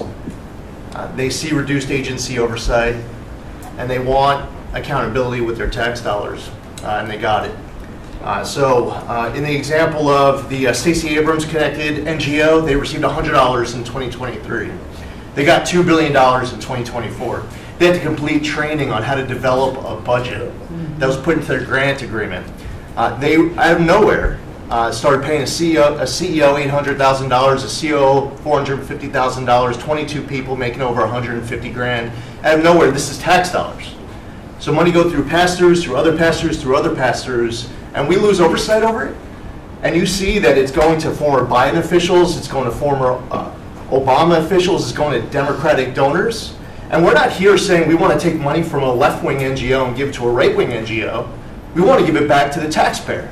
This is about us being good stewards of American tax dollars without any apology or regret. That's why President Trump was elected last November, because there were a whole lot of people who maybe they hadn't voted Republican in a long time. Maybe they didn't even vote for President Trump the first time around in 2016, but they're regretting that vote from 2016 and they were making it right in 2024. So the One Big Beautiful Bill gave us the tools to rescind billions of dollars more. We're seeing hundreds of thousands of dollars that'll get wasted per electric vehicle. As an example of this money that was going through it. They gave $50 million to a group called Climate Justice Alliance. They say that climate justice runs through a free Palestine. The Biden EPA gave $50 million to a group that says the climate justice runs through a free Palestine. We say that if you're going to spend $1 in the name of remediating an environmental issue, then spend $1 on remediating an environmental issue. We say that we can protect the environment and grow the economy. We want to help grow more baseload power in this country. So why is it that it took this long for this team to get assembled, to be able to fix the mess that we inherited? But gosh, we love showing up at our jobs every single day, first thing in the morning, because all day long we get things done for the American taxpayer. And Congress did its part last week by passing the One Big Beautiful Bill to deliver this accountability and to cut off the Green New Scam. So maybe it's a bad day for Stacey Abrams. Maybe it's a bad day for all those well-connected Democrats getting paid off. But you know what? God bless America. Because at the end of the day, President Trump is here, J.D. Vance is here, and the greatest cabinet ever assembled to deliver that much-needed and highly demanded accountability. Mr. President, That was a very good.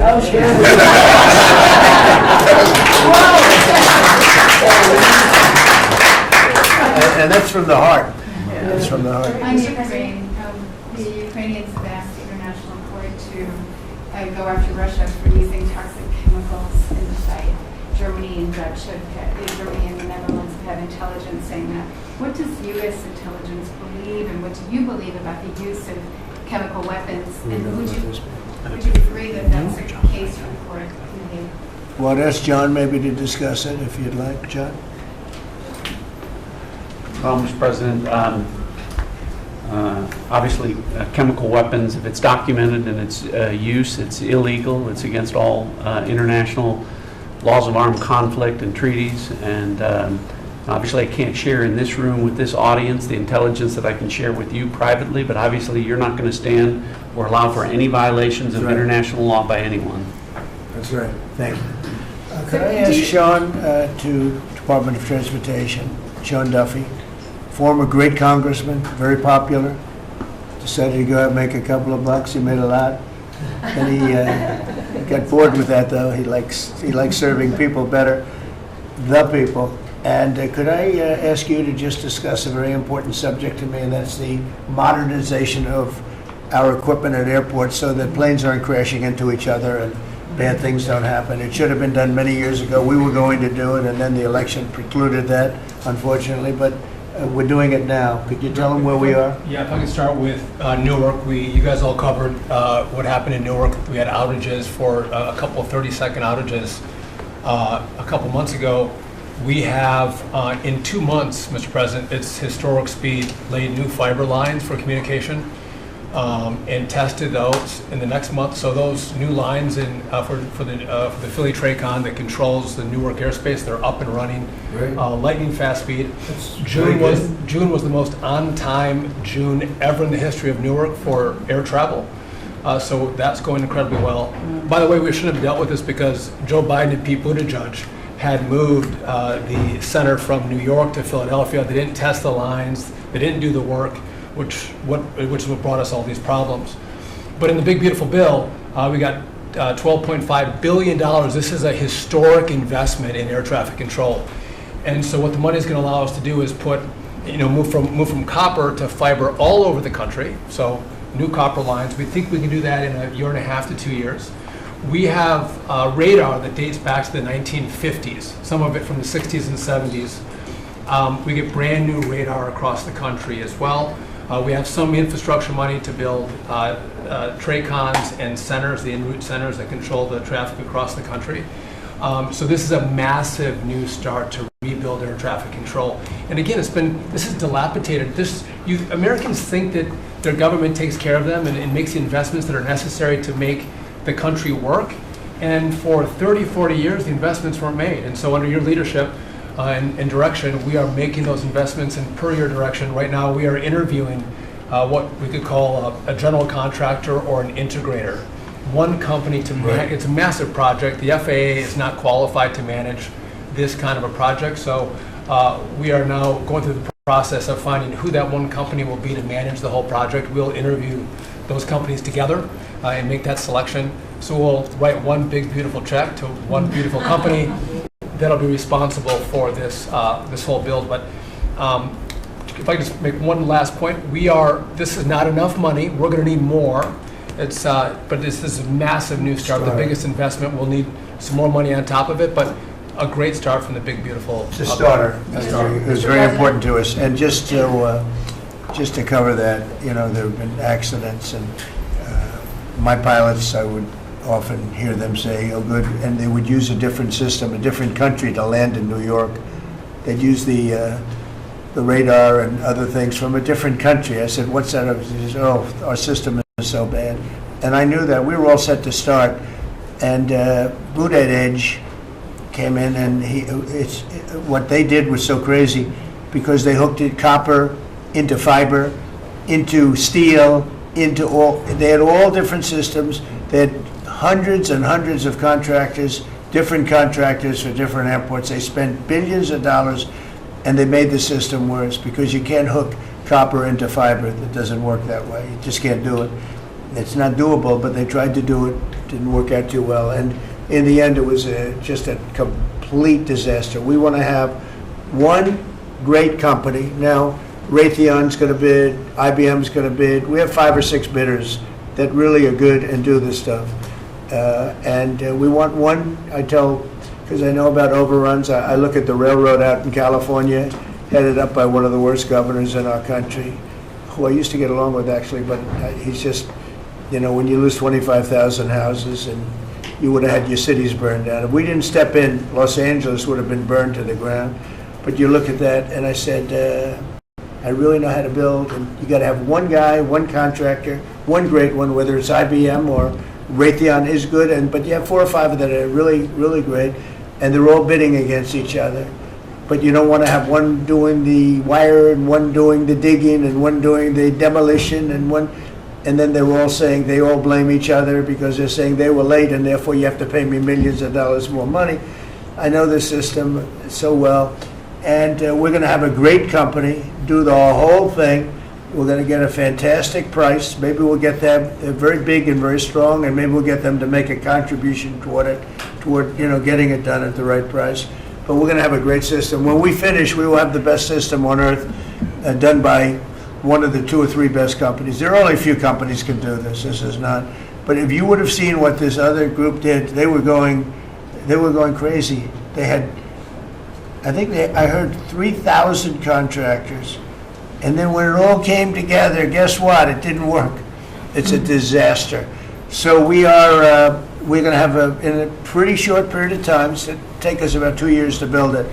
And we'll have a contract given out probably over the next couple of months. We have some great bidders, some great companies that want to do the job. You're going to have great air traffic control. Yes, just to make one last point on this. So the last administration signed a contract with an American company to fix the copper to fiber, and that contract was a 15-year contract. The system is failing today, but that's how idiotic and incompetent the last administration was. And under your leadership, we're saying, listen, we don't have time. We don't have 15 years. We don't have 5 years. We have to do it right now. And so the president always talks about on time and on budget. We have embraced that. We are going to be on time and on budget. And by the way, you mentioned a train out in California. Stay tuned for probably give us 5 days and you'll have an answer on what's going to happen with the $4 billion that we potentially have invested on a train that's going to go nowhere. It's going to be $120 billion. They'll never connect San Francisco to LA. Again, the last administration wasted so much money on projects that never work. If you're going to have high-speed rail, you're going to invest billions, we should actually have high-speed rail in America, not boondoggles that fund political friends and allies and family They had members. from San Francisco, inside of San Francisco to inside of Los Angeles. Should have never been built because airplanes do it better. And you could drive it. You could drive it. No problem with driving it. The roads aren't even crowded. So they were going to do this. Somebody's idea. Somebody got paid off a lot of money and they started it. It was going to cost a very small amount of money. And it ended up costing literally hundreds of times what the original. And now what they did is they said, well, going into the city is too big a deal. So we'll leave it 25 miles short of the city. So now they're leaving it. They're not going to finish it, really. It's not the same project. So now they're leaving it outside of San Francisco and outside, short of each. They just want to get it done, and I've never seen cost overruns. You know, if you have a cost overrun of 10%, you should be ashamed of yourself. 20%, you should not do any more jobs. This is a cost overrun of 2,000%, something like that. It's unlimited, and it's not finished. And maybe it will never get finished. And I told Sean, look at it from every standpoint, but we don't want to, you know, we have federal money going into that, and it's like throwing it out the window. So whatever you can do to stop it. $15 billion and not one track has been laid. $15 billion and we're 16 years into the project, not one track. Mr. President, on New York, you're the most prominent Republican in the country from the city. What do you want to... Anywhere else, too? I don't want to be a wise guy. Perhaps I may be Marco. But how do you want Republican voters in the city to vote in the upcoming mayoral election? Should they vote for Eric Adams? Should they vote for Sliwa? Should they pick someone else? Look, number one, you have a communist running, and you shouldn't vote for him. He's a disaster. He's leading. He's got the Democrat nomination because that shows you where the Democrats have gone. He actually wants to take over the grocery stores of John Catsimatidis, who's a great guy, a rich guy, grocer, does a good job, wants to take over. He actually called me the other day. He's concerned his stores are going to be taken from him, and they won't be run like John runs them. Believe me, he runs a good operation. But he actually said he wants to run his own grocery stores. No, this is a man who's not very capable, in my opinion, other than he's got a good line of bullshit, and he's convinced them to go with him. Now, as you know, Cuomo, who does have capability, is running, but he got knocked out, and now they're running as, you have Eric Adams, the current mayor, you have Cuomo, and you have Curtis Sliwa. And Curtis runs every 4 years. He seems to be a fixture on the running scale. But you know, it's I'm not getting involved. But I can tell you this: I used to say we will not ever be a socialist country, right?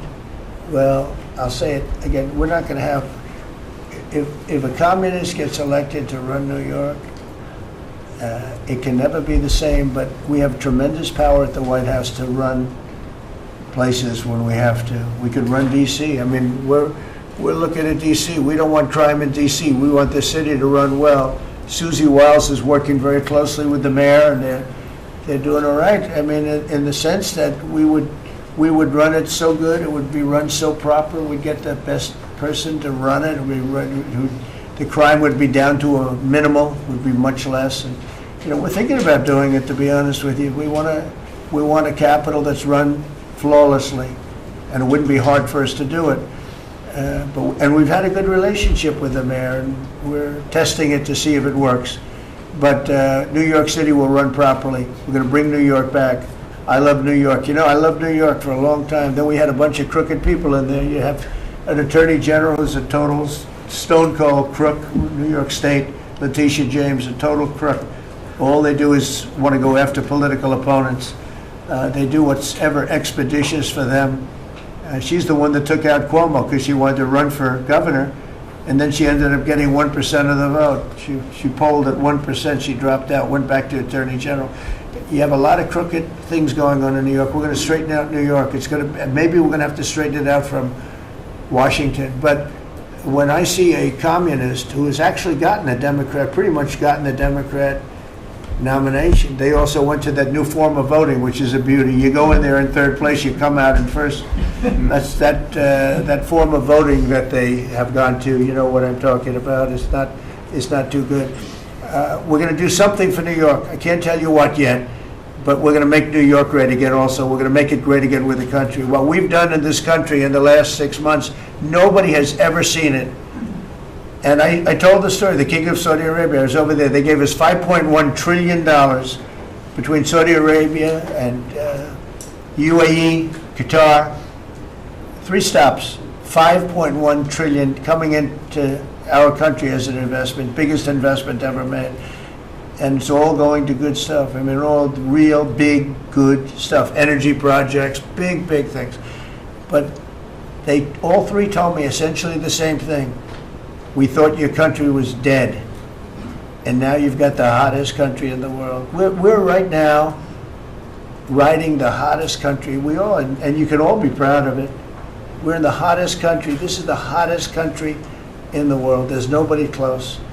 Made hotter by some great pilots and great machines that nobody else has. Those great, big, beautiful machines, they rode those machines right into the toughest territory, and nobody knew what the hell happened.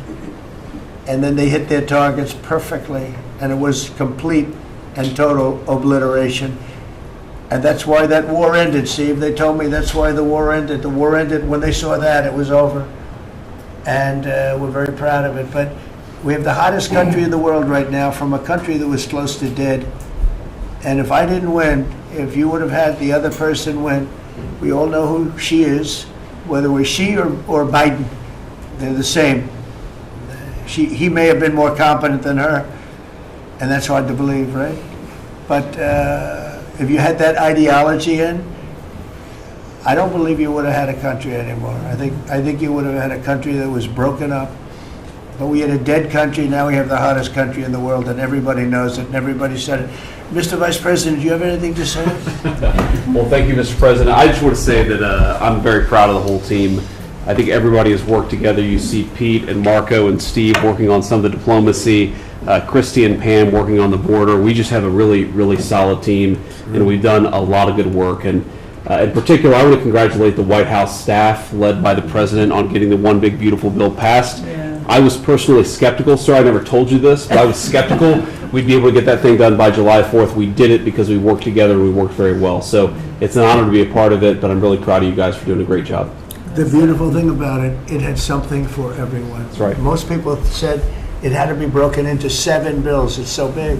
The problem was that some of those 7 have nothing for anyone, but they had to be done for the country. You know, sometimes you have to do things for the country that aren't necessarily popular. We had a couple of them, and that wouldn't have worked. So the One Big Beautiful Bill, many people said it could never be approved. Too big, too everything. Is too much. but it had something very big and very important for everyone, and it's great for the country. And remember, the Democrats have come up with a false narrative, just whatever. It's just a line that they send to everybody and that they print. I think in the case of this, it's death, death. Everyone's going to die. I heard that. Everyone's going to do just the opposite. Everyone's going to live. What we're doing is saving our country and making it much bigger, better, and stronger than it ever was. I'd like to ask, Marco's been doing such a great job. Do you have anything to say? Well, it's just going through a list here, Mr. President, and I think the Vice President's pointed out to the great team you have, and all these achievements that have happened domestically. But you think about it, under your leadership, we prevented and ended a war between India and Pakistan. NATO's now at 5% for the first time ever, the highest numbers ever. A peace deal between the Democratic Republic of Congo and Rwanda. A 12-day war that ended with an American operation that we're the only country in the world that could have done. Hopefully, pretty soon, a peace deal between Azerbaijan and Armenia. The entire Middle East and the infrastructure of it has the potential now to change because of Syria and Lebanon, and it hasn't even been 6 months. True. It hasn't even been 6 months, so it's a great testament to your leadership in this team. Well, thank you very much, and you've done a fantastic job. Could I just ask Linda, she's involved in so much, she's so talented and so good, and she's working on a couple of little things like Harvard, who was given $5.5 billion over a short period of time. We caught him on that one, that's crazy, but you're working on so much, you want to bring education back to the States. How are you doing? Well, absolutely, and thank you for the opportunity. I think on the big, beautiful bill, what we saw, with school choice, that's finally on a national basis at the state level, but there are opportunities now for scholarships, more and more of them for kids who are in failing schools. It's going to be a big turnaround. I think one of the biggest accomplishments we had over the past week was the University of Pennsylvania with the Title IX ruling that Leah Thomas was stripped of her title, Riley Gaines and Paula Scanlon and other women who have stood, so strong against men and women's sports. And when you put out the executive order, that just solidified it and gave them the opportunity. So those are a couple of really, really big wins, and thank you for that opportunity. And how are you doing with Columbia and Harvard? We're negotiating hard. I think we're getting close to having that happen. It's not wrapped up as fast as I wanted to, but we're getting there. Okay, good. And you've done a fantastic job. Thank you very much. It's been a good team. Yep. You have a great team. Around this table, a lot of people have helped with that. That's right. Thank you very much. Maybe just in closing, we spent a lot of time, effort, very little money on this room. This is called the Cabinet Room. It's been here for a long time. And it had some pictures that were not many of them and not very good ones. And I actually spent time in the vaults. The vaults are where we have a lot of great pictures and artwork. And I picked it all myself. I'm very proud of it. That's Andrew Jackson, great Andrew Jackson. That's a gentleman named, and we call him President Polk. He was sort of a real estate guy. He was, people don't realize he was he was a one-termer, but he was a very good president. And I'm not sure I should be doing this, he actually gave us the state of California. He was the one. He was the one that so I'm not sure, maybe he won't be there for long. But if you notice, the frame is the exact same size, almost, as the other one is Andrew Jackson. So that was a part of the reason, too, I have to be honest. But Polk was actually a very good president who's got the same frame that I needed, okay? And up here you have the original George Washington right behind the light. And then you have Dwight Eisenhower, who was a very underrated president, built the interstate system, and he was the toughest president, I guess, until we came along. But I don't mind giving up that crown, because I don't want to be too tough on it, but we want to be humane. But he was the toughest president on immigration. He was very strong at the borders, very, very strong. And sometimes you can be too strong. He was strong at the borders, and during a certain period of time, they were so strong that almost every farmer in California went bankrupt. And we have to remember that. We have to work together. We have to remember that. But he was a very good president and a very good general and a very good president, and I thought he deserved a position somewhere on this. Have him in the room, a different portrait, and it was a terrible portrait. It was almost like it was done by a child. And I used to say, I can't believe that he would have approved of that portrait of himself. And I was in the vaults and looking at things. I said, what's that? And we have some great curators here. We have 6 curators at the White House. They have 2 for paintings, they have them for furniture, they have them for different things. I guess cost is no object. Okay, cost is, maybe I'd have 1, but that's all right. But we have 6, and they're very talented, though. And he said, that's a picture of FDR. I said, really? Let me see it. They took off the wrappings, very well preserved. And they said, that's the picture they've been looking for years. That was the picture of Franklin Delano Roosevelt. And I said, oh, wow. And likewise, that frame-wise, it just doesn't work. It doesn't work if you have, I want to be nice, but it doesn't work if you have a big frame, a little frame, but it's like perfection. I'm a perfectionist. The mirror was down in the vaults also. I said, where is this from? And it's a very old, very storied mirror, beautiful. We put that up. And then over there is Honest Abe Lincoln.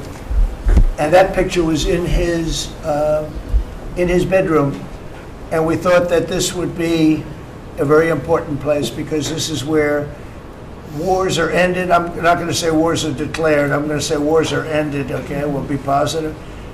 And that's the picture of Abe Lincoln from his bedroom, sat in the bedroom for many, many years. That was his favorite picture of himself. And the Lincoln bedroom's very famous. You remember when Bill Clinton had it and he rented it out to people. Okay? We don't do that. But it's an incredible room. And we took that picture from his bedroom. That's Abe Lincoln. And then over here you have John Adams, and it's they were the first occupants of the White House, 1800. And John Quincy Adams, Mrs. Adams, they were the first occupants. So we have them looking at each other, and in between their stare is Abraham Lincoln trying to make peace. And that picture was in a room that I have that was not important like the cabinet. I gave it up. I said, I have to give it up because that's one of the greatest pictures of the White House. The White House is tremendous art. And the Oval Office, when we're there, we'll go over that. That's really been something. Then we got the drapes, so we got the whole thing. We got new drapes. We got new, wasn't a big expense, very, very small. And we took some of the chinaware and silverware and trophyware, they call it, from the vaults, and we had it cleaned up. Hadn't been shined up in 100 years. Some of this has sat in the vaults for over 100 years. Amazing. Over 100 years. Many of the pictures that were put up in the Oval Office as an example, those two as an example. So he was president. They moved in 1800, and he won the election, I believe, in November of 1800, John Quincy Adams. And we thought that would be, he was considered to be a good president, and he was the first occupant of the White House, so it sort of made sense. And I love the frame of those pictures. Look at those frames, I'm a frame person. Sometimes I like frames more than I like the pictures. And we have the flags of the Marines, and Space Force now has its own flag. I'm very proud of Space Force, but the Army, Navy, Air Force, Marines, Space Force, the whole thing. And Coast Guard is right there. You never forget the Coast Guard. They do a great job. So we have the flags throughout the office. And it's really become quite a beautiful place. I don't want to tell this, Marco pointed it out. I was going to leave the clock. So as president, you have the power. If I go into the State Department or Department of Commerce or Treasury, if I see anything that I like, I'm allowed to take it. Do you believe this? So I'm in Marco's, I see this gorgeous clock, grandfather clock, and there it is. I said, Marco. He didn't know about it. I had to read him the rule and regulation. I said, Marco, I love this clock. Look at it. It's beautiful. He said, what clock? I said, the clock that's in the other room is incredible, and nobody gets to see it there. Marco, I tried to talk him into it first, and it sort of worked, and then I had to use a little more. He said, I'd love to take that clock out and put it in the cabinet room. He said, no, are you serious? I said, Marco, I have the right to do it, Marco. And he said, all right, what the hell?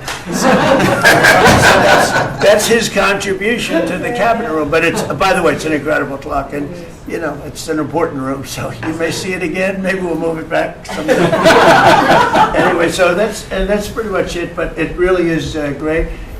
Here we put out, you know, these lamps have been very important, actually, whether people love them or not, but if you see pictures like Pearl Harbor and Tora Tora Tora, you see movies about the White House where wars are being discussed. Oftentimes they'll show those lamps or something like those lamps, something that looks like them, probably not the reals, because I don't think they were allowed to. This is a very important room. This is a sacred room. And I don't think they made movies from here. You never know what they do. But they were missing medallions. See the medallions on top? They had a chain going into the ceiling. And I said, you can't do that. You have to have a medallion. They said, what's a medallion? I said, I'll show you. And we got some beautiful medallions. And you see them. They were put up there. It makes the lamps look better. So we did these changes. And, you know, when you think of it, the cost was almost nothing. We also painted the room a nice color, beige color. And it's been really something. The only question is, will I gold leaf the corners? You could maybe tell me my cabinet could take a vote.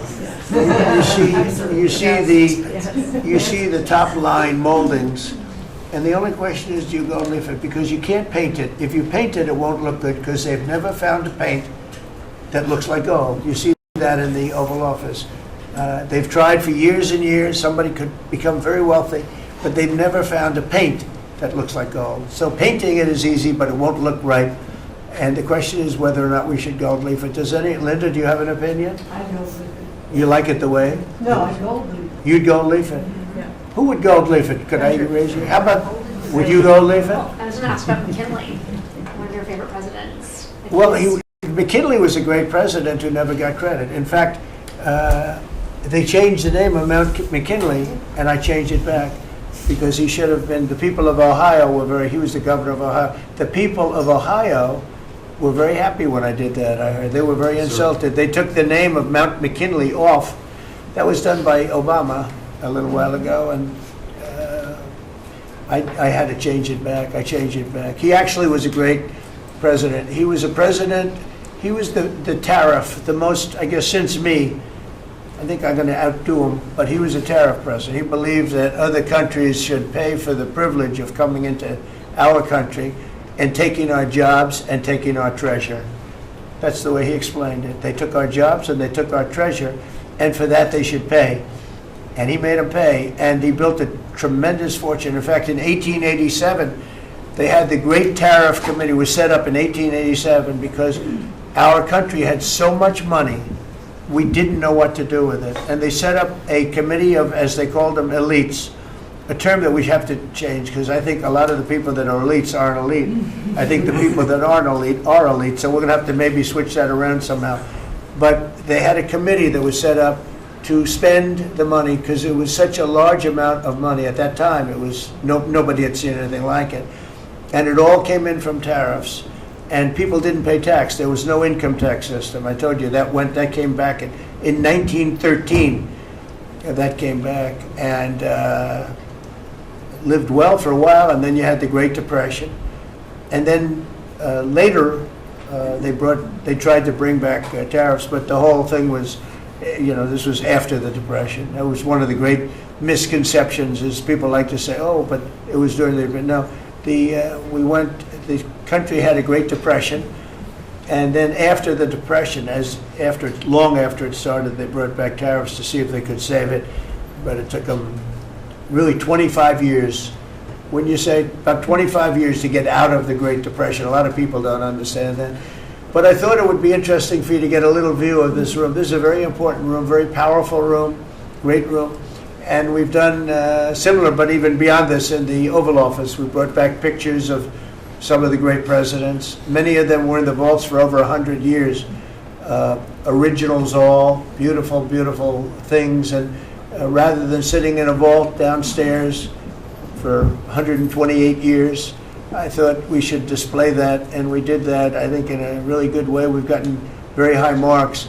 But it's interesting. People walk into that room and they look around the room. They don't even want to talk to me. They could look at it for hours. It's funny, when people come into the Oval Office, it's such an incredible, it's a sacred place. When people come into the Oval from the biggest people in the world, presidents, prime ministers, kings, queens, one case at least, queens, and the biggest business people in the world, they walk into that office and they always say, there's no place like this in the whole world in terms of the power.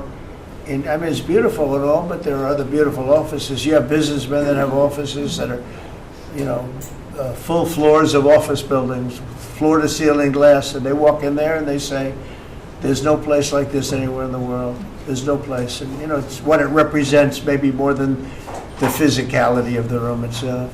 So it's an honor to have you all, media. It's an honor to have you. I just want to say we have a fantastic cabinet. Every one of them is a star in my book. And if they're not, I'll let you know about it. I don't care. I'll throw them to the wolves. I'll throw them to the wolves in 2 seconds, because our country comes first, right? But I just want to thank you all for being here. It's been a lot of fun. Thank you very much, everybody. Thank you. Thank you, everybody. Thank you, press. Thank you, press. Thank you, press. Thank you, press. I'll tell you some other time. Thank you. Thank you guys for moving. Thanks, press. Yeah, I will. Are we talking about next week or later? I'm going to go. I'll be going to the game. Yeah, I'm going to deliver it. They have it in my office. You're right. You're giving it up? She's special, sir. Oh, she's special. Yeah,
2, 1.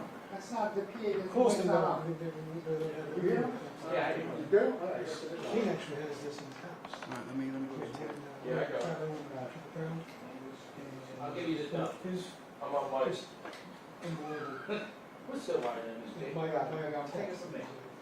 It was just a great marriage. Good, I was looking. I'm not even sure. Those things are hit and miss. Well, I can't even imagine. It's all there, so many stations and abortions. The remote camera. Much splash.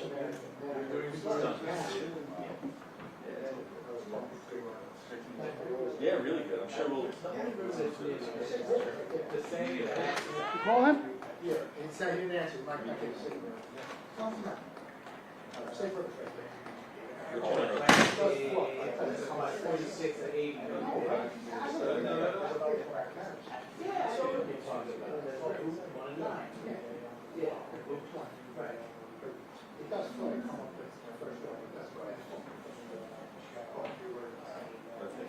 Usually I'd send a brief photo, but I just. So you people, mixed guys.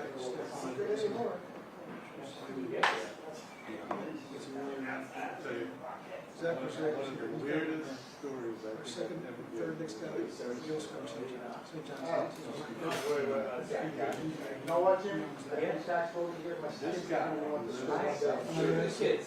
So we guys all about the John. I'm saying, they didn't go to the college.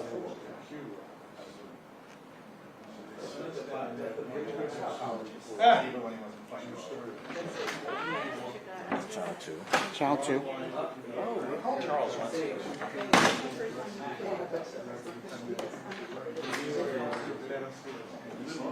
10, 9, 8, 7, 6, 5, 4, 3. 10, 9, 8, 7, 6, 5, 4, 3, 2, 1. 10, 9, 8, 7, 6, 5, 4, 3. Okay, good. Good luck. That's awesome. See you here for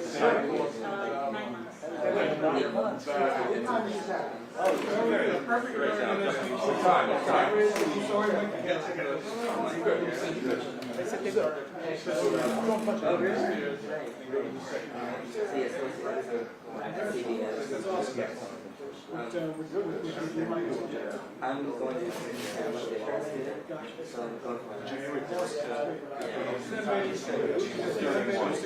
yeah, I'm glad. I didn't see any. It's very specific. It's something that just built out from last year. Last year was from last year. What, you need a robot? What's up? I went to the bathroom. I couldn't even pee. I went downstairs next year.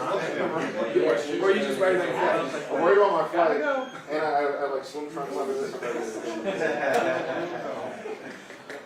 Say you walk out here. My only worry was this didn't end until 4 and I got caught in my shower. I looked at his wife. No. I appreciate it. Everything that goes in there.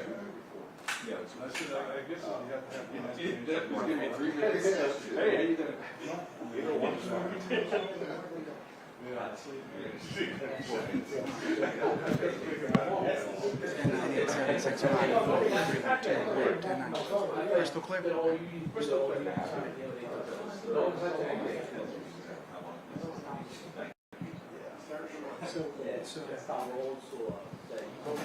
Generally, I'm pretty proud of myself being able to figure this out. Sean's meter was Sean's time.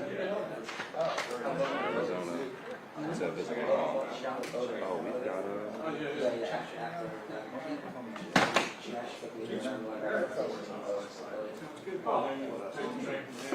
yeah.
This remains like that, like,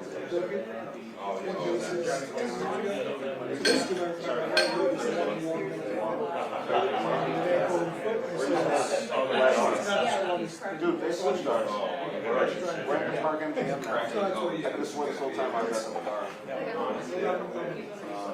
I'm throwing out those guys again.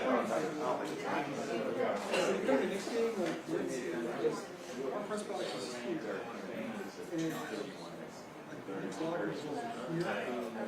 so Just pointing out after the streets and pointing out. columns or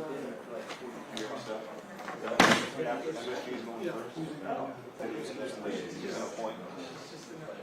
I've often said this. One person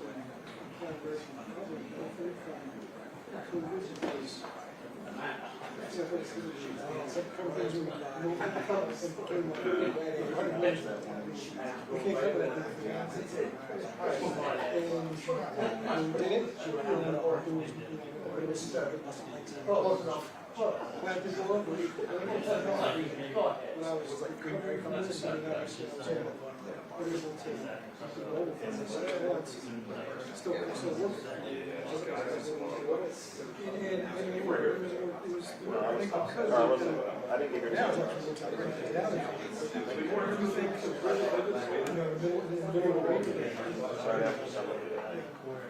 I know. I was here for the cat. I left. I covered the last time I was here for the reporter. I'm not sure it's a good thing or bad thing.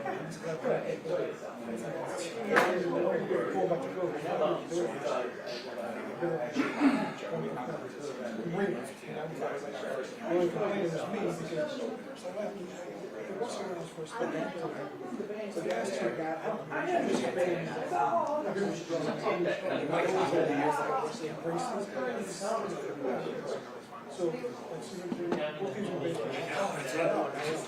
no way. Did you say I was like, maybe it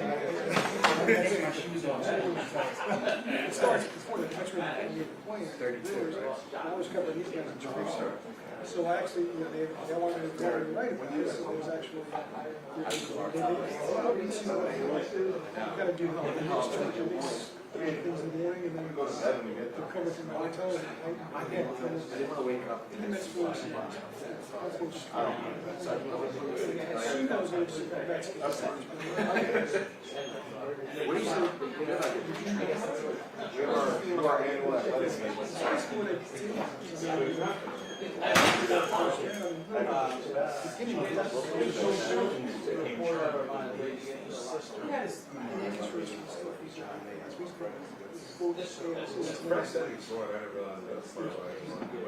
Sometimes you know, sometimes I'm really hard work.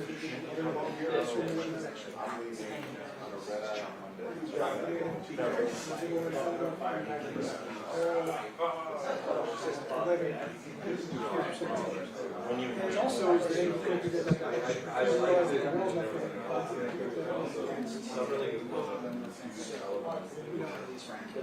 More serious.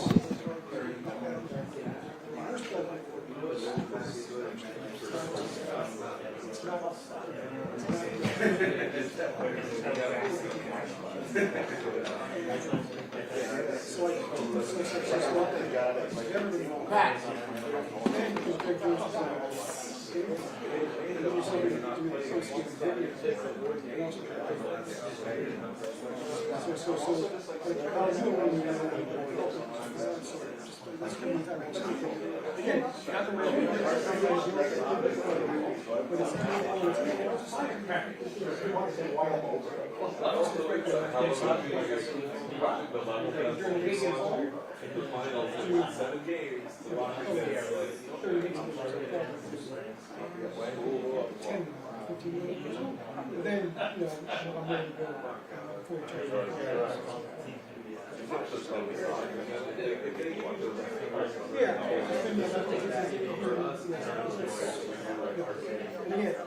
I would prefer it to also, I can't do that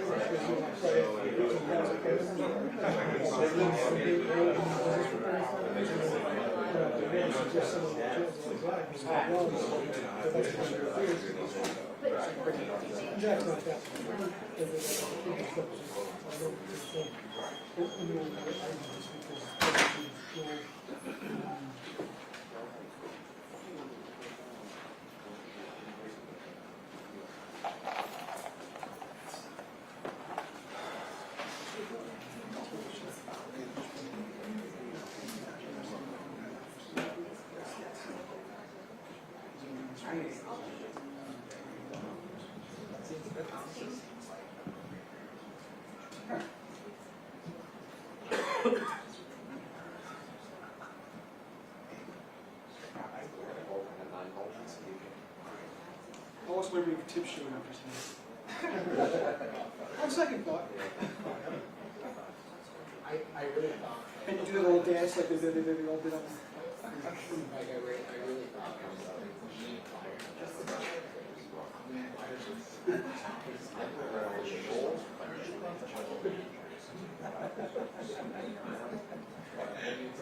The magic is in the guessing.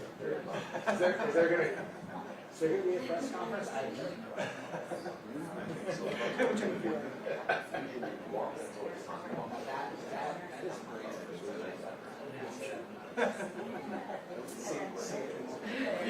Mike, what's your question? Is the game telling you what to do?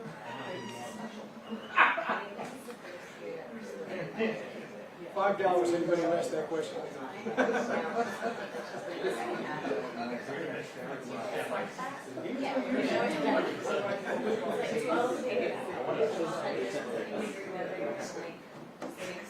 I mean, that wouldn't surprise me. That would be somewhere. Probably not.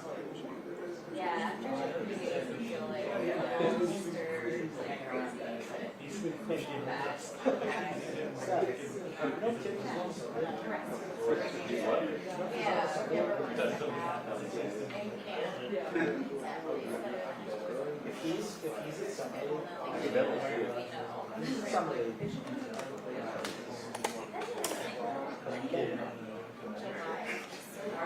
you need James where that will be oh, that would be the best night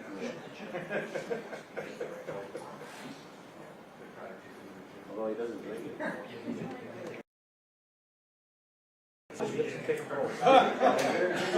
Entire week.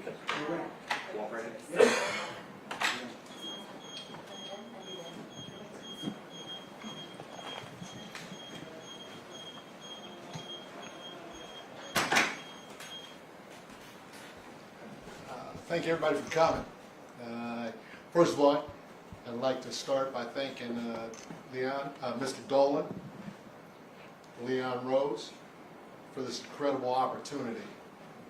I'd also like to acknowledge my fiancée, Ro, for her continued support and for being here. I look forward to working with Leon, forming a great partnership with our shared common goal of winning a championship. I'm honored and excited to be the new head coach of the New York Knicks.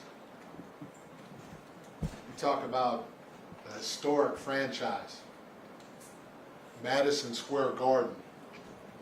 It's iconic.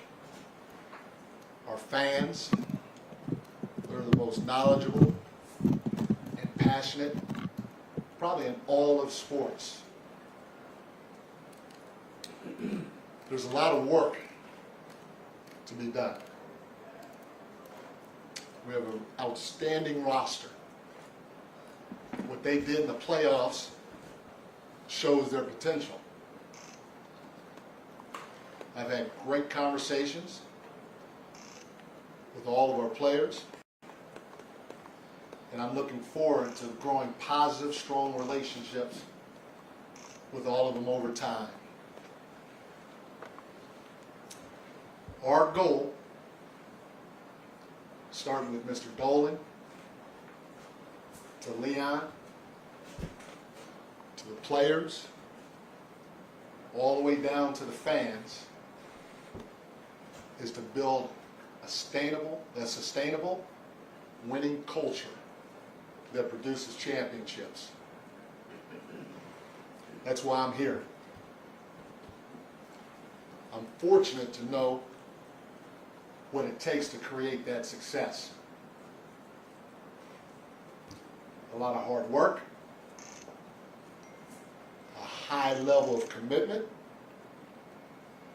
and a focus on today. Now, a lot of you guys are going to say, this sounds cliche, and it is, but we can't skip any steps. It's about one day, one practice, one shoot around at a time. The soul of our identity when it comes to culture, it's going to be based on a trust that's centered around sacrifice, a connectivity, a competitive spirit, and an overall belief in the process and each other. I'm looking forward to getting to know you all. But there's a lot of work to do, and I'm ready to get started. Okay, now we're going to open up to the questions. Coach, just your style of play, the way you want to play, just what's it like having Jalen Brunson kind of running your team? The first thing is, everybody knows I like to play fast. And like I said, we have an outstanding roster. I'm excited about that. And to have a guy like Jalen out there gives you the versatility to play all different types of ways, which is what it's going to take throughout the course of a ball game. Mike, Steve Popper from Music. I know you had expectations in other jobs you've taken, stepping behind Phil and stuff. Just kind of what is it for you coming into a team that's reached the conference finals, the expectations you're stepping into? Well, there's nobody has any bigger expectations, first of all, than I do. My expectations are high. But this is the Knicks. I talked about Madison Square Garden being iconic. I talked about our fans. I love and embrace the expectations that come along with it. So I'm looking forward to it. Coach, when obviously a team makes the conference finals, there's going to be questions about why did they fire the last guy and what is the new guy bringing in to elevate it above what the previous guy did. So in what ways do you plan to kind of just elevate this team in ways that Tom Thibodeau did? Well, first of all, Tom's a tremendous coach, and he is a friend of mine. But I don't want to get into the past. I'm just excited about the roster. I'm excited about the things that we're going to put in place here. and where we can go with the guys that we have. Mike, how's it going? Christian with you. Welcome to New York. Thank you. In terms of championship caliber, good basketball, how do you define that? What is your vision of good basketball, particularly with the pieces you have on both sides of the floor? It's a twofold question. What I've experienced, and I said it in my opening statement, I've been to 6 finals with 3 different teams, and the commonality that they all had is they all sacrifice for one another. They're all connected. The connectivity, it's at the highest, and it starts with ownership on down. They all have a competitive spirit, and there's a high level of belief, not just in the process, but each other. So those 4 things are common amongst all the teams that I've been with that have participated in the finals. Mike, James Edwards, PFLA, very nice to meet you. A pleasure. Obviously, when you're going into a job search, you want to sell yourself to the team. When you go into those, what do you want to hear from the team in terms of what they want to do to help enhance you and set you up for success too? The first thing, the only person I really had to sell myself to was Ro, and obviously it worked. That's why she's sitting right there. But I respect Leon's process. I feel like I'm a detailed guy. I feel like I'm thorough with anything and everything that I try to do. So it's no different here. I was just myself throughout the process. Had great conversations with Mr. Dolan, obviously with Leon and his group, because my whole thing is I want to form a partnership with him to do this together. It's impossible to do on your own, and obviously the outcome is exciting for me because I'm sitting in the seat that I wanted to be in. Mike, how are you? Chris Herring from ESPN. Nice to meet you. A pleasure. One of the things that stands out a lot from the job you did in Sacramento and just generally is I think you're seen as a coach who holds his guys accountable. And obviously you coached under Pop, and what does that look like for you with star players and your willingness to kind of hold them to account? What does that look like given that so many of the players had tight relationships with the last coach and a group have been played in the same program in college? Like, what does that look like to you to ask for accountability? What does it look like to this group? Well, in general, I think that is a part of my job. It's one of my values is accountability, but not just for the players, and even for myself. I expect people to hold me accountable. But at the end of the day, it's about relationships. It's about the trust that I talked about. And once you grow those relationships, then you're going to talk openly about anything that you need to in the direction that you need to go. And so I'm going to be open and honest with them, and I'm sure they're going to be open and honest with me. And like I said, I'm no different. Hey, Mike, Ian Bagley, SNY, nice to meet you. A pleasure. I know you said there's a lot of work to do. Yeah. I'm sure a lot of that is looking at this team and what they can and can't do and what you may or may not change. I'm just wondering, the starting 5, particularly late in the year, they had a tough time defensively. Do you see areas where they can improve on defense or things that let me do this, maybe we can get some more stuff? Do you see that at all with this group? Well, again, I thought, what the group did this past year in the playoffs, it just shows their potential, and not just defensively but offensively too. And so I'm looking forward to putting a plan in place and working with those guys on both ends of the floor. I love their length. I love their versatility. And so implementing something or my vision is very exciting for me, and hopefully it is for everybody else, because I think the ceiling is high on both ends for the group. Good to see you. I was curious, the beginning couple months of the year, the Knicks were right there near at the top in the possession. Kind of after January 1st or so, they were around the middle of the pack in offensive rating. What did you see from watching them in the second half versus the first half of the year of kind of stuff that you can look a little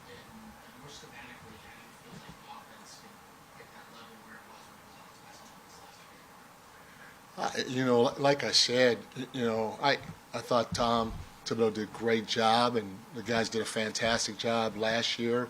But I'm looking forward. We just added 2 new additions to the team that are going to bring a lot of versatility to how we're going to play. I just can't wait to get on the court and start implementing things that we want to do offensively to help us grow and take it to another level. But we still got some time before we do that. Hey, Mike, Brian, always Yeah, how you doing? good to see you. It seemed like over the course of this year, there were quite a few coaching changes, really starting with you, went on to Memphis and Denver, and finally here, that surprised people. The team had done very well. The guy had a great run there, took them to places that hadn't gone in a long time. Is it getting harder as a coach to sort of understand what the organization wants, or why do you want to keep doing this, jump right back in and keep going as a coach? I'm passionate about coaching. I want to win. And, you want to be in a great place that has like thinking. And so I know for me, especially speaking with Mr. Dolan, speaking with Leon, and I have a history with Leon, knowing who he is as a person, knowing that I'd love to partner with him, and then looking at the roster. And the reality of it is, Rose said, we better move to New York because I'm a foodie. So when you combine all those things, it was a no-brainer for me. The league is the league, and there's always going to be ebbs and flows in terms of how the hiring and firing process goes, and you just embrace it and you keep moving forward.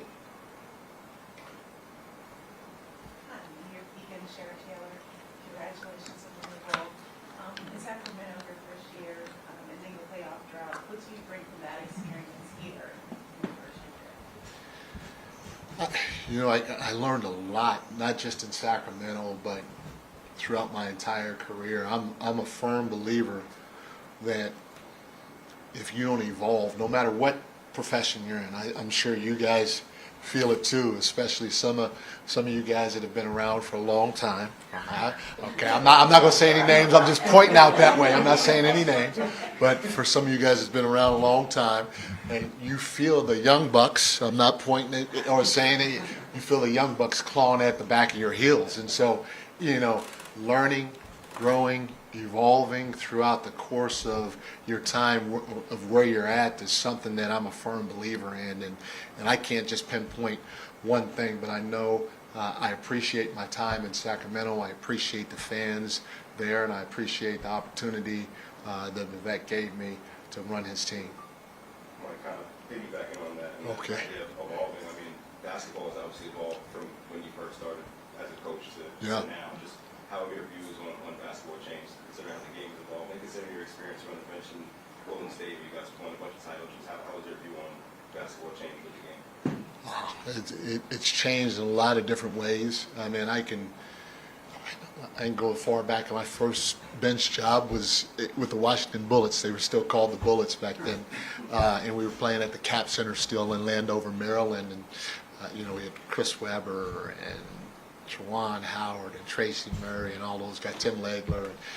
You learn a lot from not just your experience as a coach with the other coaches there, but also from the players. When I was in San Antonio with David and Tim, it was about playing inside out. And now, fast forward to my time with Steve, it's about pace and space. And that's where the game is. And like I said, if you can't evolve, you're going to get left behind. And so I feel like I'm trying to do that, and hopefully we'll be able to bring some of that here. Mike, Raj Rubin from Newsday. Pleasure. A question about the Eastern Conference landscape. Some of the high-achieving teams have suffered crippling injuries that could affect them in the coming season. How do you see the Knicks as they stack up in the conference landscape? Well, first of all, you don't ever want to see anybody get hurt, especially like the way those guys did. excuse me, that's unfortunate, you know, throw basketball out the window. That's just unfortunate for them as individuals, and on top of that for their families and organizations and all that other stuff. But, you know, there are a lot of good teams out there. It doesn't matter if those guys are injured or not. At the end of the day, teams are going to find ways to win. And so we don't feel like it's going to be any easier just because of the injuries going forward. We're going to have to focus on this thing one day at a time, one practice at a time, one shoot around at a time, and try to get better. It's time to make our Stephen Bonnie with the New York Post. good. You know, you obviously took Sacramento in a short amount of time to places it hadn't been in a very long time. So from this coast, it was very unclear why they fired you. And did you ever get a clear idea of what happened there? You know, I don't even want to get into it because that's behind me. I'm excited about being here in New York, and like I said earlier, taking her to a couple of restaurants because it probably won't happen come September or October, at least for the next 6 months. But I'm again thankful for the opportunity out in Sacramento. So I just got to follow that. Coaching guys like LeBron, coaching guys like Steph, Kevin Durant, Tim Duncan. What does that experience help you with from job to job and coming here? You know, it's part of my evolution. I learned a lot from all those guys, from Tim Duncan to LeBron to Steph to KD to Draymond to Foxy. I mean, you go down the line because they're all different. That's what makes my experience, my background, in my opinion, helped me be different or unique, just being around those guys. Even a guy like Andre Iguodala, who I love to death, you know, just all those guys helped me grow in some way, shape, or form. And they all, whether they want to admit it or not or whatever, they all have a little bit to do with why I'm standing right here. Mike Carroll of the New York Post, congratulations. Thank you. I'm curious how closely you followed watching these guys last year. Obviously, at the moment, you didn't realize you'd be standing there. Right. You were just watching it, assuming you were watching it as the guy who likes basketball and knows basketball is interested in it. What were your impressions then, not realizing you were going to be coaching, but just watching him as a basketball person?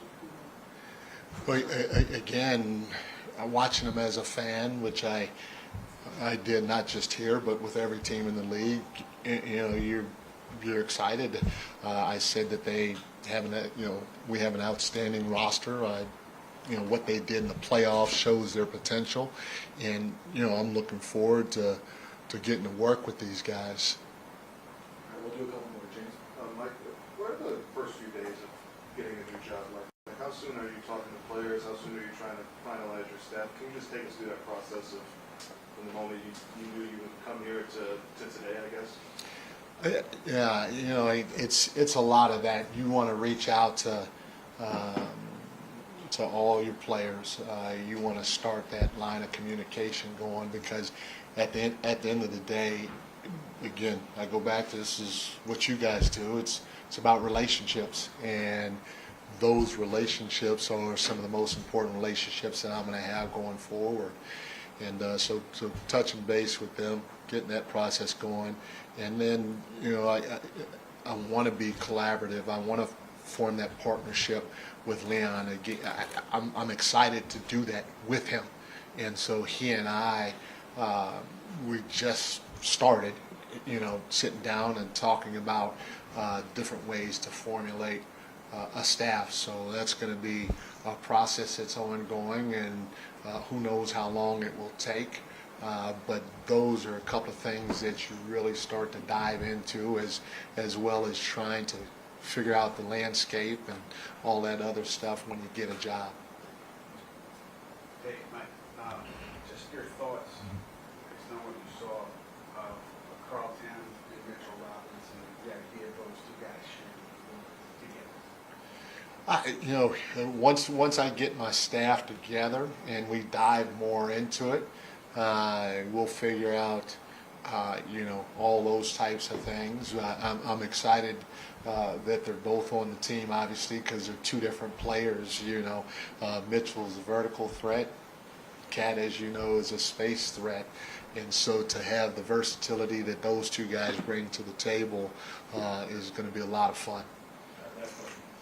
In all your stops, is there a Mike Brown way to play, or do you adapt to roster and opportunity each time you go to? No, that's a great question. I think you have a philosophy on both ends of the floor, but you have to make sure that it fits with your personnel. So it's ever evolving, and it will be here once our roster is final, our staff is final. We'll lay the groundwork or the foundation for what we're going to do going forward as a unit. Thank you, everybody. Nice to meet you. Thank you, guys. I appreciate it.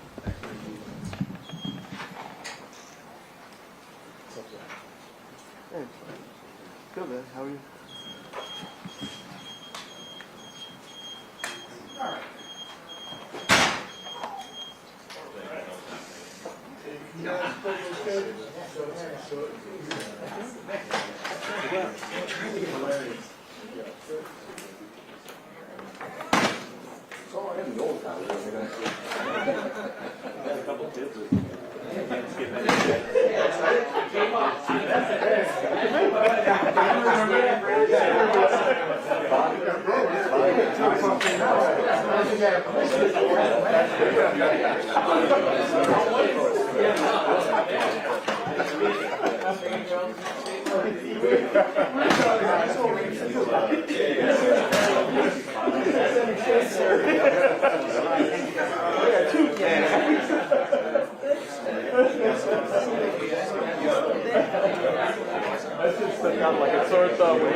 This is the Fox 5 News Block.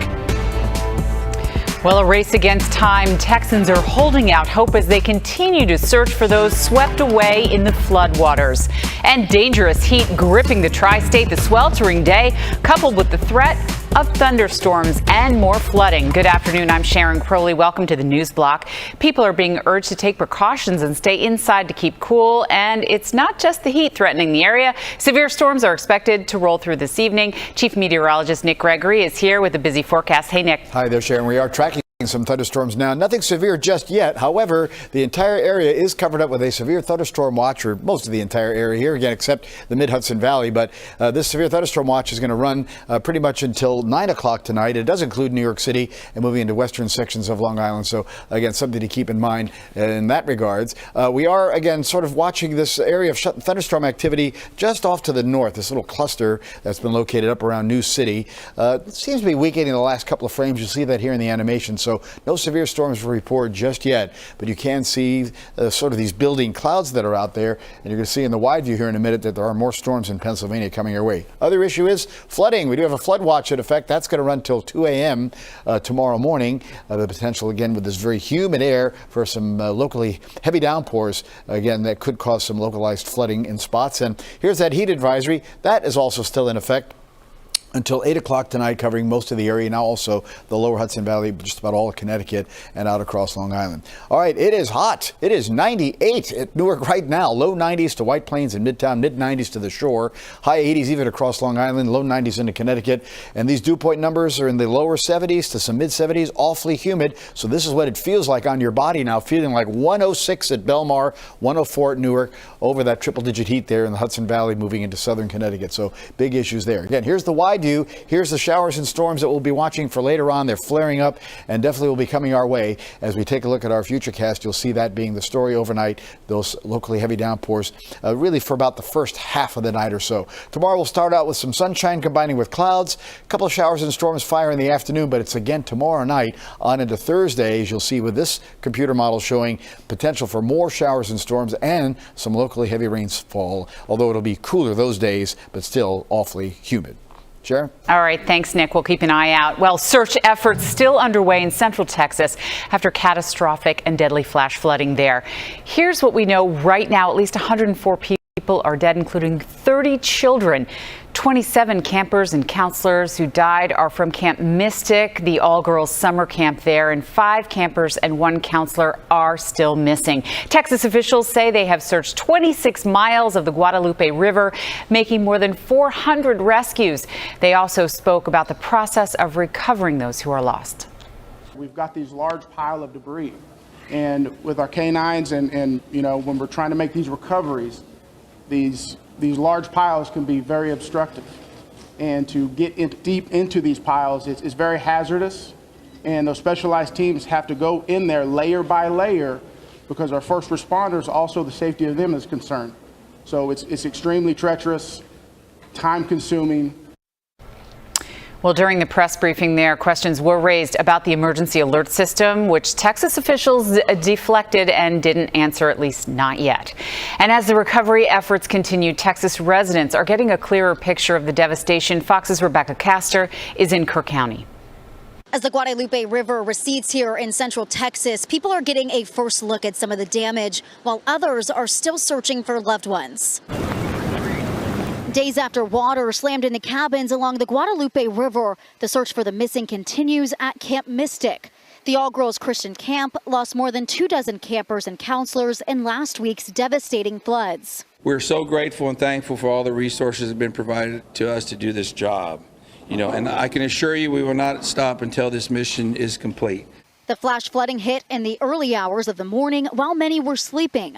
One counselor describes the overwhelming emotion and relief when they knew they were safe. Seeing little girls run to their parents and just like hug them and cry, and also seeing some parents who were looking for their little girls and they weren't there. As recovery efforts continue, people across Central Texas are beginning to piece together what's left of their neighborhoods. And volunteers from all over are helping comb through the waterlogged debris. It's that foundation of friends and family and faith. I mean, that's what draws us to help. Meanwhile, Texas officials are beginning to assess the state's flood warning system. Lieutenant Governor Dan Patrick says they plan to install sirens along the Guadalupe River before next summer. Had we had sirens along this area, up and down, it's possible that that would have saved some of these lives. Governor Greg Abbott says the state has activated additional emergency resources and will continue working until every flood victim is found. In Kirk County, Texas, Rebecca Castor, Fox News. And you can join Fox in supporting recovery efforts of the floods in Texas. Just go to Fox/TX Flood Relief or scan the QR code on your screen right there. Your donation is going to support the community foundation of the Texas Hill Country's relief and rebuilding efforts. Well, President Trump says there will be no extensions to his August 1st tariff deadline. August 1st will be the hard deadline, he says, for the new tariff rates to be paid, deflating expectations of more delays. Now, Trump posted on Truth Social that all money will be due and payable starting August 1st, 2025. No extensions will be granted. The Trump administration suggested negotiations could still happen leading up to that date, however. Trump sent letters to 14 nations on Monday listing tax rates on their imported goods. Several, including South Africa, South Korea, and Japan, indicated they would continue to negotiate. Well, developing now, Con Edison is holding a public hearing today about possible rate hikes. The company wants to raise electric bills nearly 11.5% and gas bills by even more. The hearing is today at the Borough of Manhattan Community College on Chambers Street. It starts at 6 p.m. Anybody is welcome to make public comments. The double-digit rate hike proposal has received fiery pushback, as you can imagine, from New Yorkers, including from Governor Kathy Hochul. Well, a new coffee shop is bringing a new buzz, a kind of buzz, to town. Luckin is one of the fastest growing coffee chains in China, and now it's facing off against Starbucks here in the U.S. Fox 5's Duarte Girodino has more on. I think I need a cup of coffee and what they're serving up. Luckin Coffee has more than 24,000 stores in Asia, most of them in mainland China. Now it's opened 2 shops in Manhattan, one in Greenwich Village and the other one in Chelsea. I think it's kind of different versus Starbucks. There's more matcha option and more non-coffee options versus Starbucks is more like coffee based. The drinks aren't just different. Think creamy matcha, coconut milk, and sweet foam toppings. More boba shop than traditional cafe. Luckin Coffee has just opened up in New York, and we think that they're going to take America by storm. Sean Ryan is a marketing expert and author of The Split, where he explains why Chinese consumers are turning away from Starbucks and toward Luckin. Offering decent quality coffee products at 30 to 50% cheaper than Starbucks. He says most customers use the Luckin app to order. That makes things quick, and it gives the company detailed data to guide what it puts on the menu next.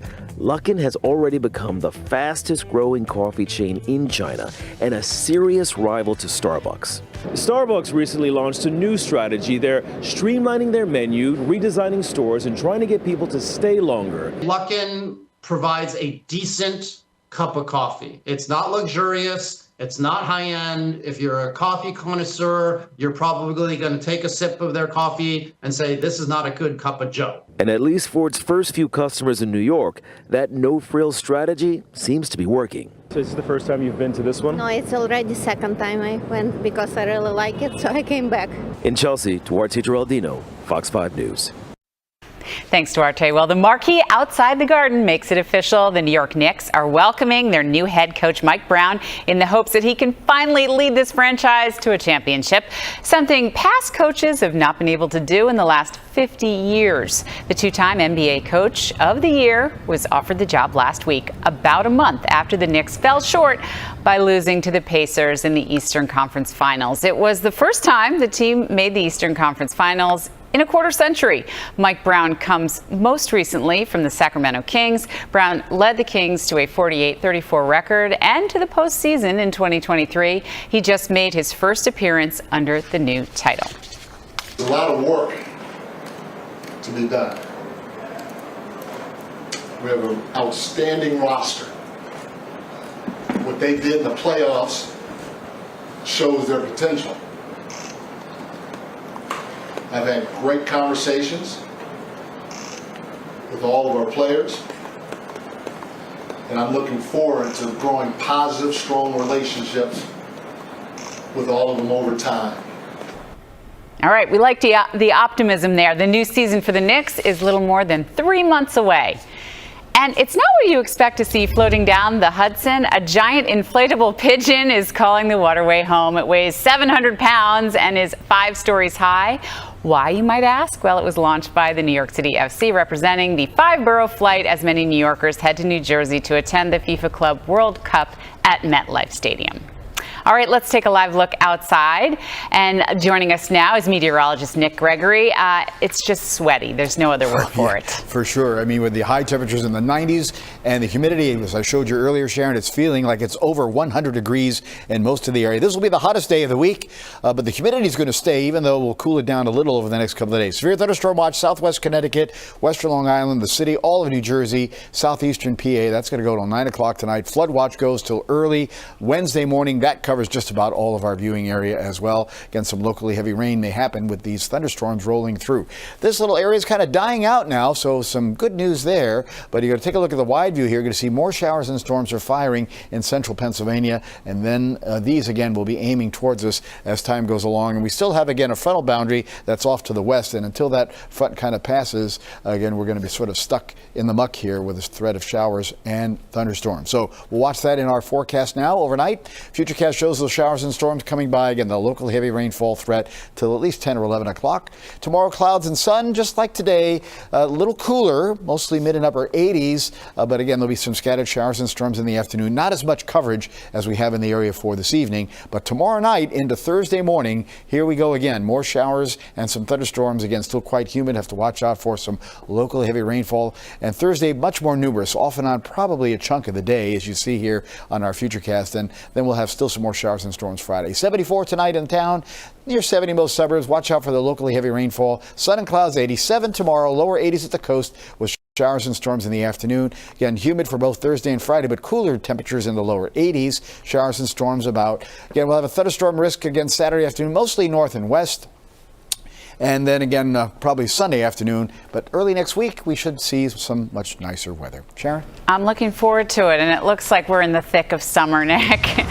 All right, well, that is your news block for now. I'm Sharon Crowley. Thanks so much for joining us. Tune into the 5 o'clock news on Fox 5 and right here on Fox Local for all the day's news as it develops. And we will see you right back here tomorrow. Have a great day and try to stay dry tonight.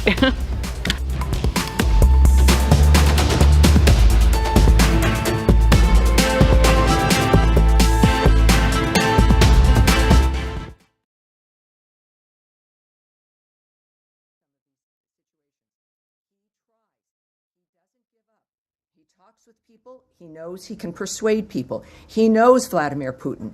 There's an effort, and he was committed and remains committed to diplomacy first. But he must know that when there's a limit to that, and he believes, as I think we all should, that people, as they're portrayed in the media, can be one thing, but also that over time people do change for the worse or for the better. And President Trump is going to make a decision based on the private conversations he's had, the people that he knows, the other people involved in the negotiations, the advice he receives, the guidance from his cabinet, but also his own judgment, which has been remarkable, and his transparency. So you hear his assessment. Right. When it comes to when you make a deal with someone or something is arranged, and the secretary has noted this also, is that you don't make a deal with someone because of trust. You make a deal with someone based on what they do and what they don't do, ultimately, in the fashion of that deal. So otherwise, with people who cause death and destruction around the world, there would never be any arrangements because there are many people you can't trust. But it's about setting a stage where people must comply with a certain dynamic, or there's a price to pay. You don't need to be able to trust someone to do that. You need to be able to have an environment that someone only, frankly, like Donald Trump and the United States can set to put certain people in a line that is best for the world and their own countries. Yes. In February, in February, one more. President Trump one said second, he would sir. keep his Please, word. in the back, stop, and we'll get one more, and then I'll move to you. Yes. Go. One more, sir. Sir, James, one more for you. Well, in February, the president did say, I think he'll keep his word. I've known him for a long time. I think he will. I don't believe he's going to violate his word. He said, so isn't that based on trust? Well, it is. He says that, he tells you what he's thinking, and then the whole point of negotiations and dealing with this kind of thing is based on time and actions that pass. And it's not a static decision. You don't decide that, and then that's the belief or the choice that lasts if something else occurs or you're seeing some other behavior. We don't do that in any relationship, right? We have expectations. And then you watch and you engage, and that's the point of the engagements and the negotiations. What the president has seen, I won't comment on. I'm not going to project what the nature of how he's making his decisions. What I do know is that he gets what he wants. He's an open-minded man, but he's not naive. He is principled and clear in what he wants to achieve. That's what we're seeing. So keep that in mind as we move forward. Now, I will move to the back. Sir in the glasses, and not you in the blue shirt, in the tie, and then back to you after this. Thank you Yes. so much, Tammy. Yes. It's on the quad meeting, actually. I was trying. Great. Okay, that was fun. I enjoyed the quad meeting. Yes. And last week I was trying to do this. So I have so many, I'll put everything together for you to be impactful. Oh, well, thank you. At the recent quad meeting, Indian Foreign Minister Joy Shankar said India has every right to defend itself against terrorism and expect Quad partners to understand that. Given the situation that India shares the longest border with Bangladesh, given the situation last week, ammunition linked to the last year violent anti-government movement in Bangladesh was found in the baggage of UNIS interim government advisor Asif Mahmood at Dhaka International Airport, and under the UNIS-led interim government, last week, Sri Sri Durga Mandir, Hindu Mandir, was demolished by government bulldozer. Hindu barber was taken. All right. Now last one. We try to avoid soliloquies or the little history lessons. I understand it's complicated, detailed, dynamic, involving India and Bangladesh. We understand that. There is, and I would send you to state.gov. I'm not being trite here in this suggestion. There are two statements regarding the Quad meeting, one from Secretary Rubio and a joint statement from all the partners that is quite extensive. And that is what we are willing to share about what happened in those meetings. So those are the purpose of the readouts. I will certainly not characterize not only the Secretary's position about the United States. I'm not certainly going to characterize India's or any other nation's position or statements in what is a diplomatic meeting. But I would suggest you see that joint statement, and I think we'll be in good shape. Now, behind you in the blue shirt. Thank you, spokesperson Tammy Bruce. After President Donald Trump elected as the 47th president, in less than 6 months, we saw two major wars between India and Pakistan and Iran and Israel. And President Trump mediated both. Pakistan first nominated him for Nobel Peace Prize, and now Israel. How you see this? And second, ma'am, you have been asked 2 times before. What is He's counting. Yes, okay, keep going. In Pakistan, when there were elections here in the United States, there was much enthusiasm. A former Prime Minister Imran Khan is currently in jail. What is your official take on it? Do you see it as an internal matter of Pakistan? What's the take of this administration on Imran Khan's imprisonment in Pakistan? Well, for the administration's opinion regarding Mr. Khan's situation, I would ask you to check with the White House and my colleague Caroline Leavitt on the issue of the fact that President Trump has been nominated now twice, certainly by the latest by Prime Minister Netanyahu regarding our work for peace regarding Iran and Israel. We'll see. I think the president has made it clear that he doesn't expect ever to win something of that sort, and yet the issue for him, the prize, is his success. The prize is the end result, and humanity will be the deciders and the judgment of the nature of what he has contributed with his life. I think that, frankly, in my opinion, transcends the Nobel Peace Prize. But he deserves every prize. He deserves this one for the Abraham Accords. He deserved it. There are many things he deserves, and I don't know in this world whether he would get them, but what he has received is the biggest prize of all, which is the presidency of the United States, brought to him by the freest people in the world in an election, returning him to this office after a remarkably shocking and obscene attacks on himself and his family for years. He did not give up. The American people did not give up on him. He is now not giving up on the world, and the people of the world are going to decide and make a determination of the greatness of Donald Trump, and it's going to be unavoidable. And I appreciate your questions. Yes, sir. In the glasses. Yes. Thank you so much.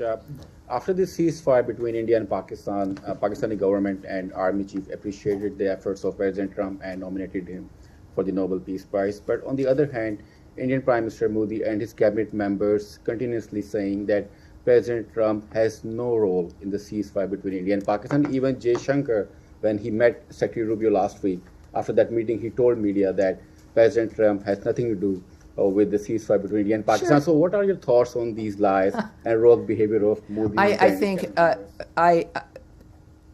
so many comments speak for themselves.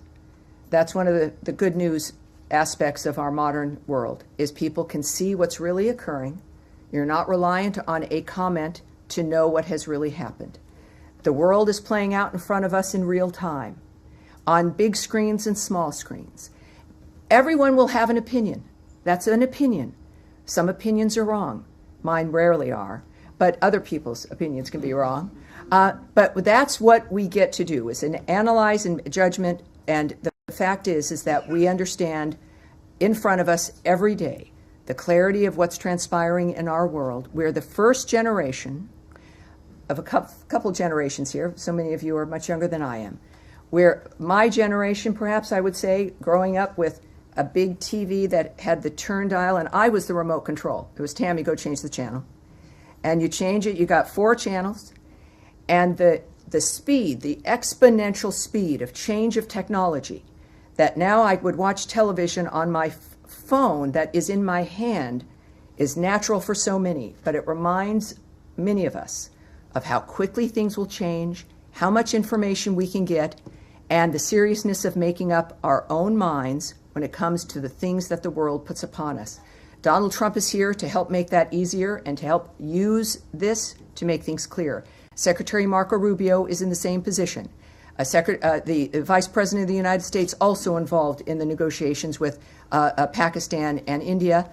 J.D. Vance, same dynamic, fresh views, new ideas, understanding the world as it sits, and making sure that it's better when they leave, and they will be recognized for that. That's it for today, you guys. I will be here all week, and I will see you on Thursday.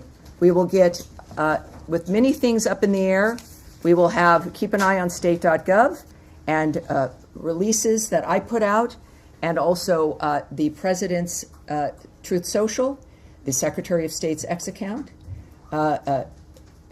Andrea, what is your X account? You've got an X account. Do you keep in touch with Andrea Mitchell? What's your X account? She's not going to say it. All right, you can look her up.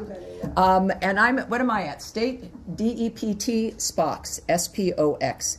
Stay in touch. Watch everything. Make up your own mind. And I'll see you on Thursday. Thank you, everyone.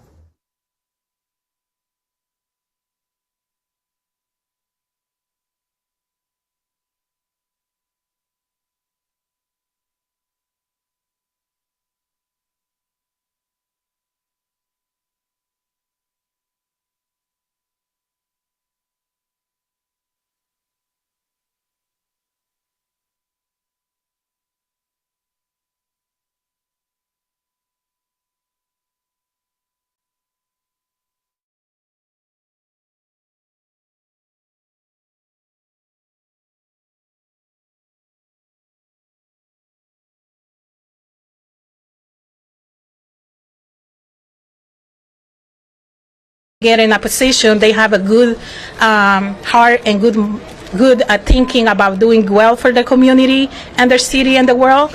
But I understand that maybe there are other things around that are stopping him from supporting us. But I pray, and I will continue praying that he will think about it, and instead of moving that money from basket to basket, he should be able to put some money in that basket for what he promised in his campaign. You know, he promised he was gonna help everybody, and I love that he wanted to remove people from the street, because no one, as a homeless, I can tell you, I don't want no one to be in the street with no house. Thank you. Let's give it up for Maritza. I wanted to do a shout out because we do have a rep from Supervisor Walton's office, and Supervisor Walton was the only vote on committee against this move. And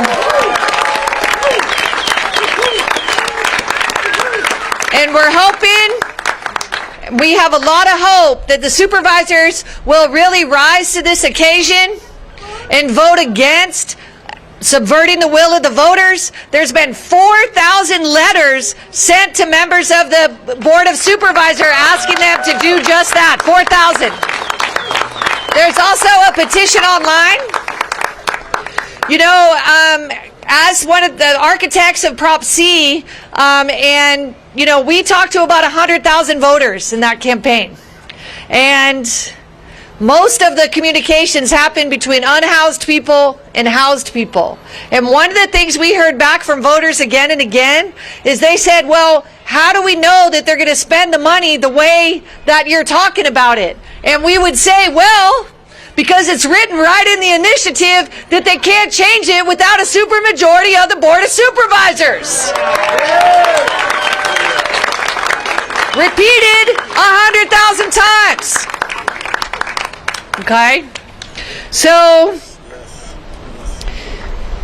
I also want to say, just mention another point here is that the proposition was crafted with input from a ton of folks, from unhoused people, from frontline service providers, from housing providers, from even the Chamber of Commerce, from every policymaker, from, you know, we went to Spur, like we got input from everyone when we were crafting this, and we dove down deep in the data. And so we knew that there could be a chance that there was some, you know, really important reason to move the money between the categories. Those categories that were crafted based on data, based on the expert knowledge of folks that are living in the system and working in the system. And so that's why we put that supermajority in place. And that spirit of consensus building is part of that supermajority. And so when we have a mayor that talks about collaboration, that talks about working with folks, to be true to the word, there's no need then to remove that supermajority requirement. No need at all. So I just also want to point out Prop C to date, over 5,800 people are in housing because of Prop C. Can you imagine what San Francisco would look like without Prop C? Imagine 5,700 more people out there on the streets, including 1,700 children. 1,700 children who suddenly have the opportunity to thrive because they have a safe and decent place to call home. One of those people who ended up in housing directly as a result of Prop C funds, I'm happy to introduce, is Sun Bear. Hi, my name is Sun Bear, formerly homeless, definitely blessed. I'm here today because this is really important to me, because the mayor's mandate from the voters is his responsibility to all of the voters in San Francisco, not just special interest factions. My personal experience being homeless and living in an SRO with my toddler was traumatic, to say the least, and my quality of life after receiving the support of permanent housing, as well as my now 13-year-old son, has dramatically increased. His mom was able to get a good job working for Bay Area Rapid Transit. I've been able to work on my failing health, and I'm living my best life, 10 years sober. And I Thank you. But I have the compassion of San Francisco voters and the places like the Coalition on Homeless to thank for that. I'm calling on Mayor Lurie to meet with the people who voted for him, like Gavin Newsom did when he came to my camp in Golden Gate Park almost 20 years ago, to understand where we poor people are at. I encourage him to go to the Jelani House, to go to the Raphael House, to meet with the Homeless Coalition, and just get on our level, because we need housing. Thank you.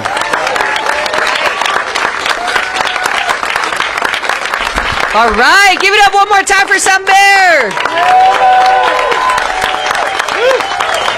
Who, by the way, I just got to say, you know, one of the things is me being a mom is getting to know kids who are without housing and suffering on this. And I've seen it in the classrooms of my kids. You know, my kids never had a classroom where there wasn't at least one other homeless kid, right? So we have, you know, over 3,000 homeless children in our school district. And one of the things that I saw spending time with Sun Bear is what a difference housing made for their kid. It was like beautiful, like just it was just beautiful. Just the transformation, the stress being gone, all of that. So next up, we also have another super parent, super mama, Jackie Evans, who was one of our main 3 proponents of Prop C back in the day. So let's give her a warm welcome.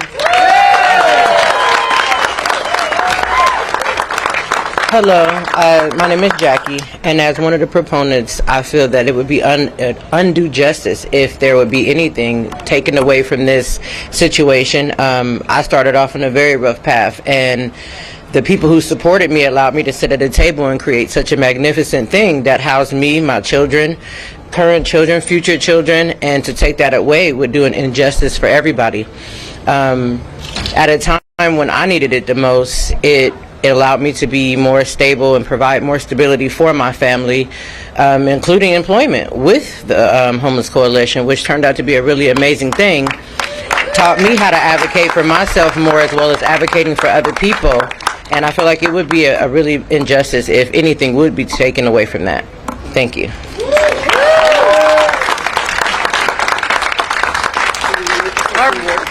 All right, so that concludes our planned speakers today. The media, we are going to be sticking around a little bit, available for comment, or questions or answers or any of that that people may have at this moment. I just want to take the time. Or if you want to individually interview folks afterwards, that works as well.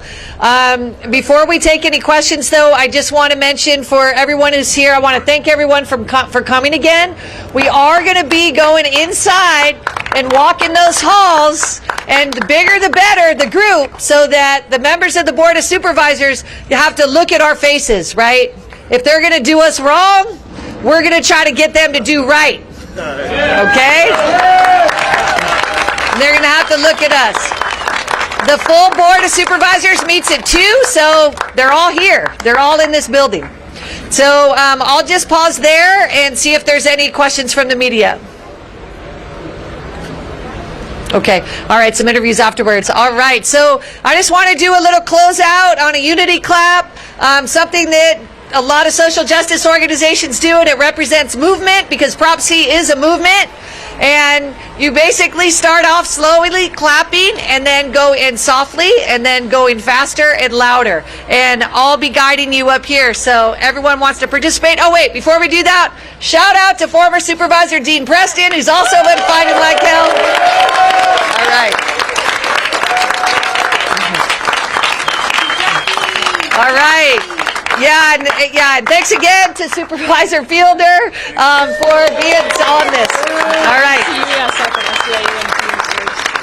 We got UESF here. We've got Teamsters. We've got SEIU. So we got labor throwing down. We've got Homie throwing down.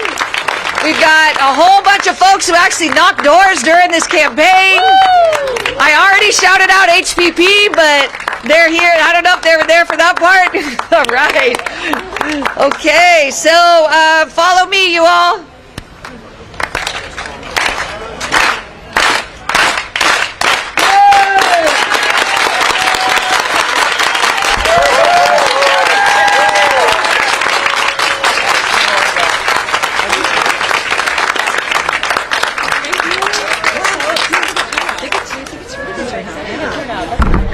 Housing is a right.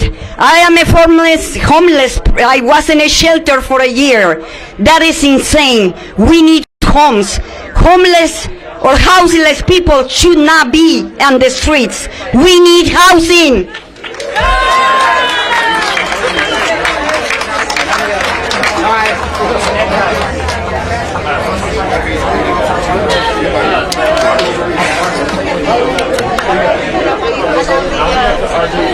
Okay, cool.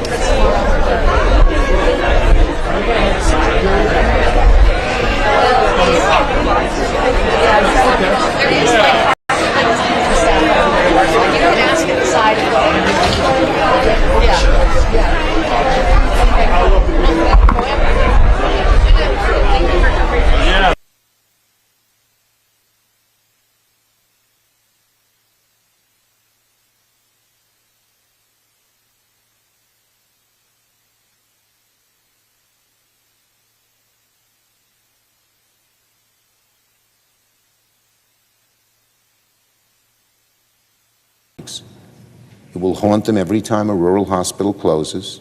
It will haunt them every time seniors are unable to get home care.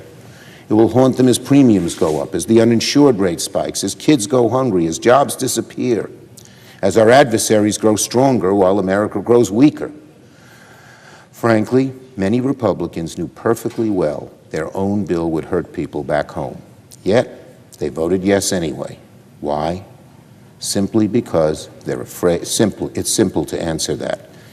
Why did they vote yes anyway when they knew it was wrong? Because they're afraid of Donald Trump. Now we return to session at the start of a new work period.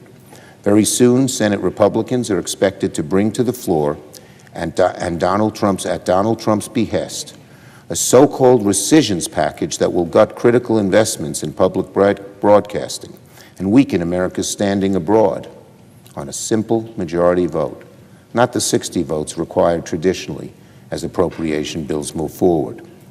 Will Senate Republicans bow down to Donald Trump yet again, or will they actually show backbone and stand up for their constituents?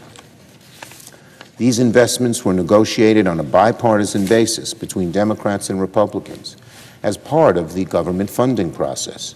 And with a simple majority vote, Republicans could take away the investments they all voted for, or many of them voted for, and renege on their word and spoil the bipartisan appropriations process. That is a road Senate Republicans would be wise not to go down. If Republicans cave to Donald Trump and gut these investments agreed to by both parties, that would be an affront, a huge affront, to the bipartisan appropriations process. It's absurd to expect Democrats to play along with funding the government if Republicans are just going to renege on a bipartisan agreement by concocting rescission packages behind closed doors that can pass with only their votes, not the customary 60 votes required in the appropriations process. 60-vote process almost always ensures bipartisanship. Worse, there are alarming reports that Donald Trump plans to bring additional rescission packages down the line to codify the DOJ. These rescissions may be small compared to the later rescissions that they'll put on the floor later. Look at the new budget that Trump has proposed. There have also been reports that OMB Director Russell Vought, and perhaps the President himself, promised hard-right Republicans in the House additional cuts on programs they detest as a way to secure the votes for their big, ugly bill. These cuts may be unlawful if the reports prove true. This is not a bait and switch. It's a bait and poison to kill. Not a bait and switch. It's a bait to poison and kill. This is deeply troubling and will threaten to further poison bipartisanship, a crucial ingredient for this institution to function. I urge Senate Republicans to press pause on their partisan rescission package and instead work with Democrats on a bipartisan appropriations process to fund the government. That bipartisan process has begun in the Appropriations Committee, and I'm hopeful more progress will be made later this week as the committee begins their markups of the first three bills. So again, Senate Republicans have a choice to make. They can keep bowing to Donald Trump. They can continue walking on eggshells, trying not to upset him, giving him what he wants, even at the cost of breaking the law, hurting the people back home. Or they can do their jobs. They can stand up to Donald Trump and reject this rescission package that would gut funding for critical programs at a simple majority vote. And they can work with Democrats on a bipartisan, good faith negotiation to fund the government later this year. This is not just about one rescission package. This is not just about one appropriations process, as important as those are. This is about the role of Congress as a co-equal branch with the executive, as the Founding Fathers proposed. Most importantly, this is about protecting the well-being of Americans back home. The VA workforce. Donald Trump and Secretary Collins are manufacturing a cynical staffing crisis at the Veterans Administration. Earlier this year, we learned that Secretary Collins announced plans for a wide-scale 80,000-plus employee reduction of the workforce at the VA, putting the well-being of our veterans at immediate risk. There was never any transparency for these plans, and many of the decisions were clearly done haphazardly without thinking through the consequences. Yesterday, the VA released another alarming announcement, saying they're on pace to lose 30,000 staffers without having to resort to a reduction in force, as if that made things better. They proposed 80,000. Because of huge pressure, mainly from our veterans and our veterans groups, they backed off. But make no mistake about it, a cut of 30,000 will decimate the ability of the VA to provide good health care to our veterans who have risked their lives for us. What Secretary Collins is doing is making the VA so toxic that workers are leaving on their own. The bottom of the workers, I've talked to so many of them, they're dedicated to helping our veterans, and when they see the administration just slashing and burning the VA without any concern for the consequences or why people were fired, the bottom line is still this.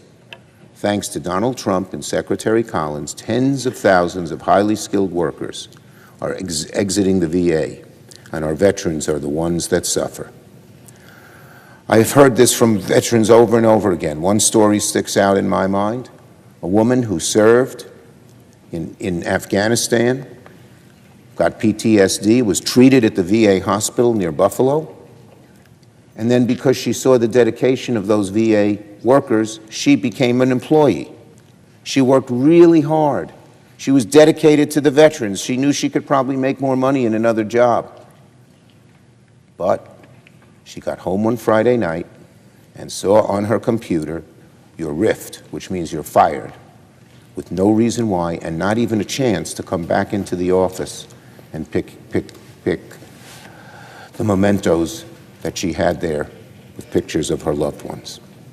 Donald Trump likes to pretend like he cares about our armed service members and veterans, but actions speak louder than words, and Donald Trump's actions when it comes to sabotaging the VA are disgusting. And the worst part about what's happening at the VA is timing. While Donald Trump creates a staffing crisis at the VA, his big ugly bill will jeopardize Medicaid coverage for veterans, as well as shut down hospitals that serve veterans, and thereby put even more strain on the VA. It's a vicious cycle, a cynical double whammy, where veterans pay the ultimate price for Donald Trump's cruelty. The administration should immediately reverse course and refill these positions and make sure the VA operates at full capacity.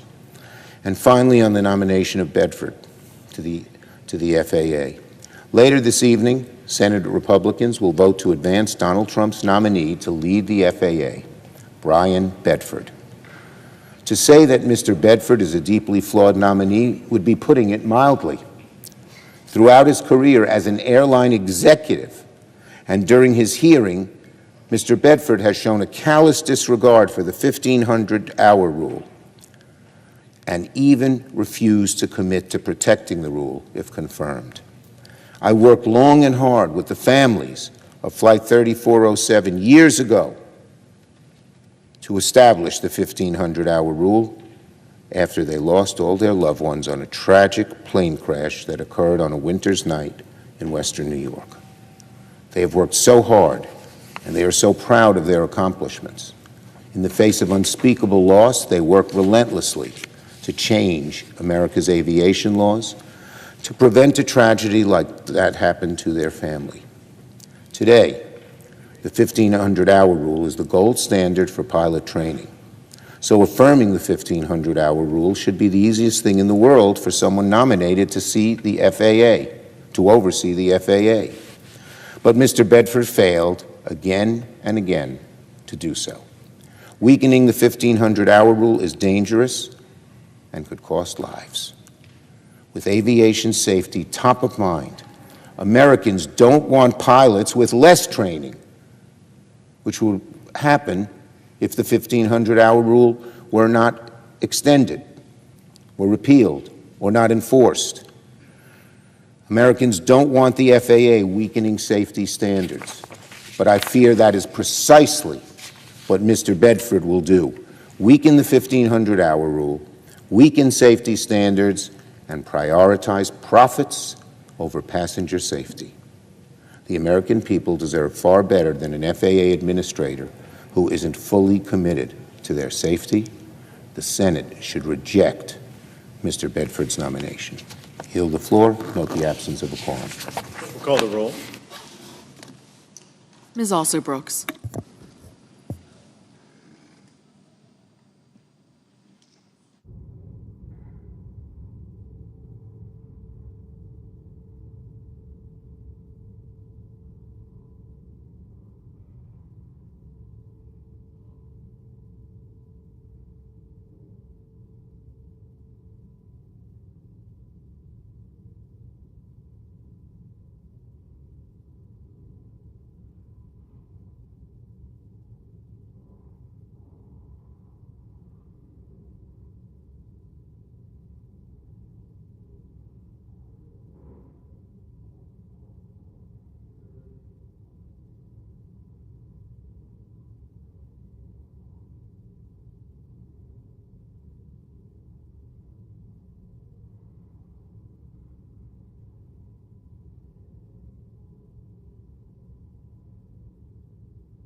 Mr. President, The Democratic whip, I ask consent the quorum call be suspended. without objection.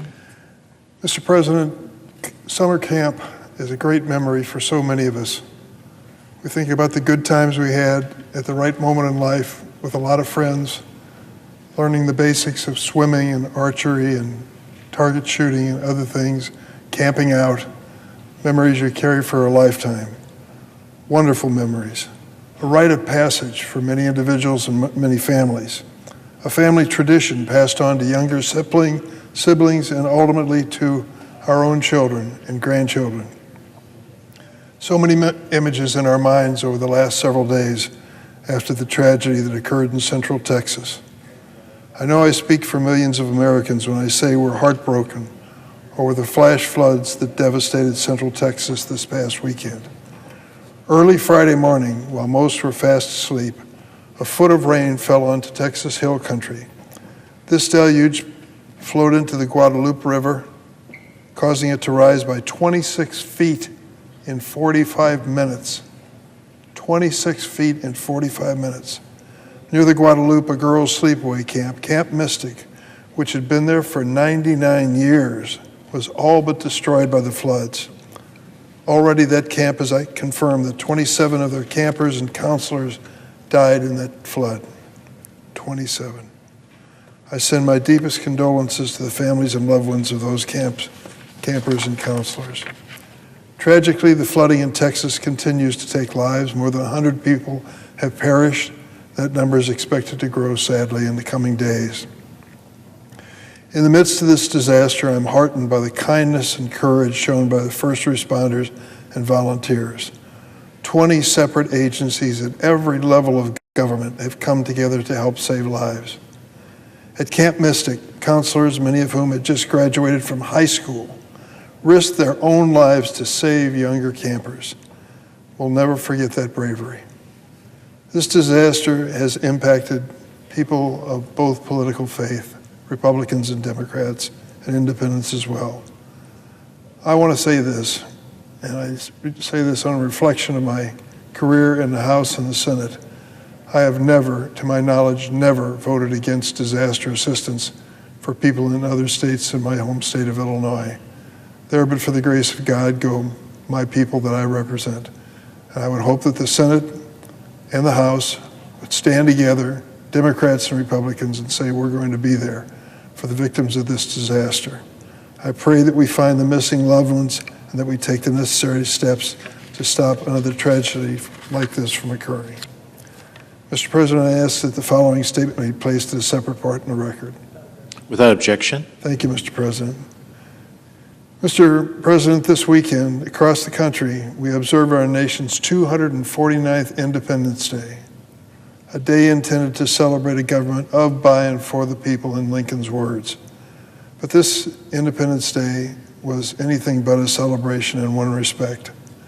That's because this 4th of July, the President and congressional Republicans decided to sign what has been called the Big, Beautiful Bill.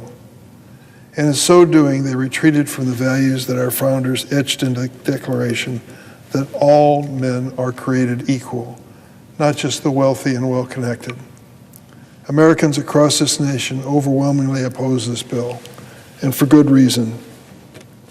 You see, this bill signed by the President on the 4th of July was the largest cut in health care and the largest cut in nutrition assistance in history, slashing more than $1 trillion from health care programs like Medicaid and $200 billion from the SNAP program.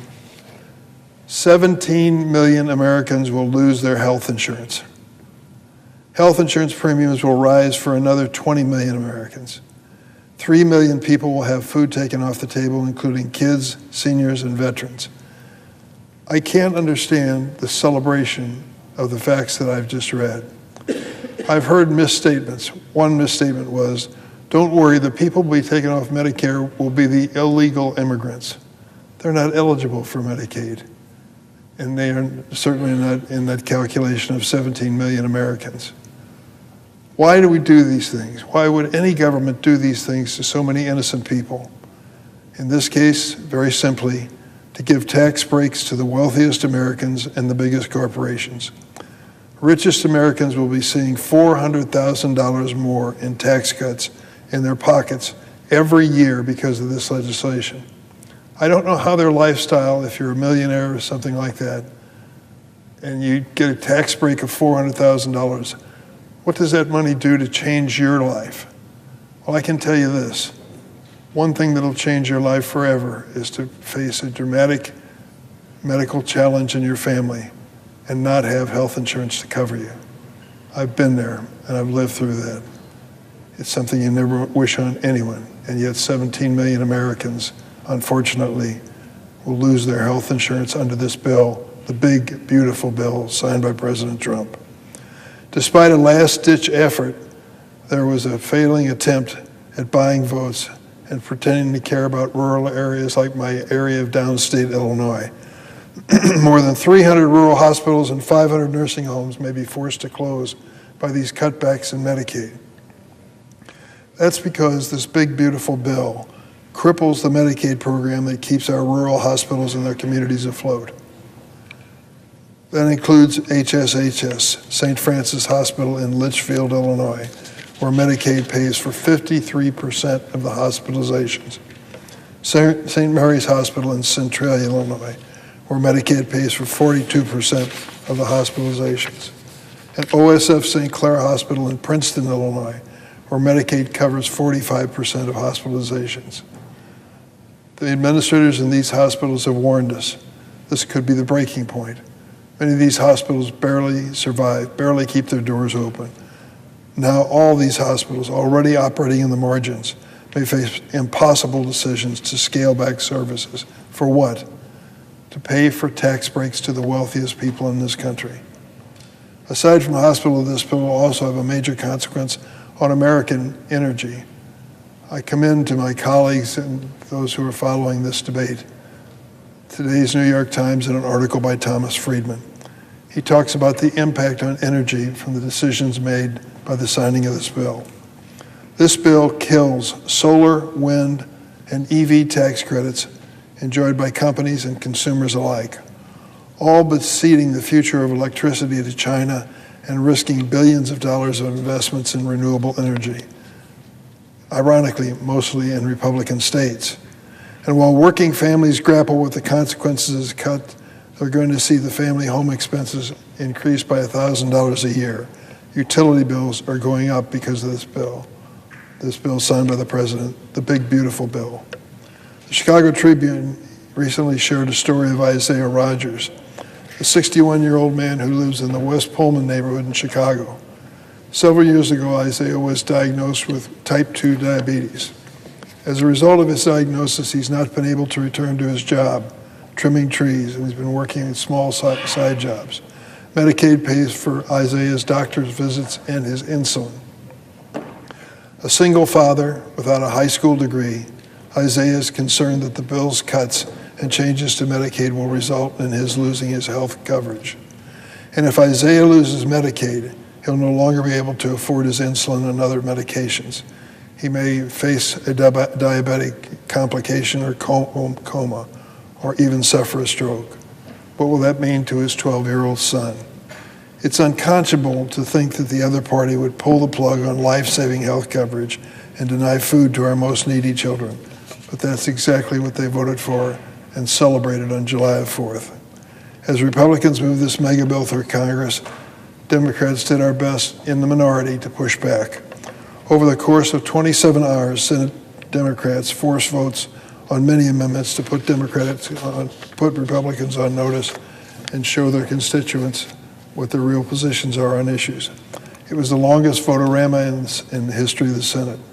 It included putting Republicans on the record voting against nursing home care, home health care, food assistance for children and veterans, protections for Medicaid, clean energy jobs, and the list goes on. And an expansion of the child tax credit, an idea that has proven successful, all was sacrificed to give billionaires tax cuts instead. In the end, 3 sensible Senate Republicans looked at this ugly betrayal of a bill and agreed they couldn't be part of the process. I commend them. But sadly, 3 votes on the other side of the aisle wasn't enough. We needed 1 more. And who swooped in to cast his vote, the decisive vote? Vice President Vance. He showed up at the last minute, cast a tie-breaking vote in the Senate to push the bill across the finish line.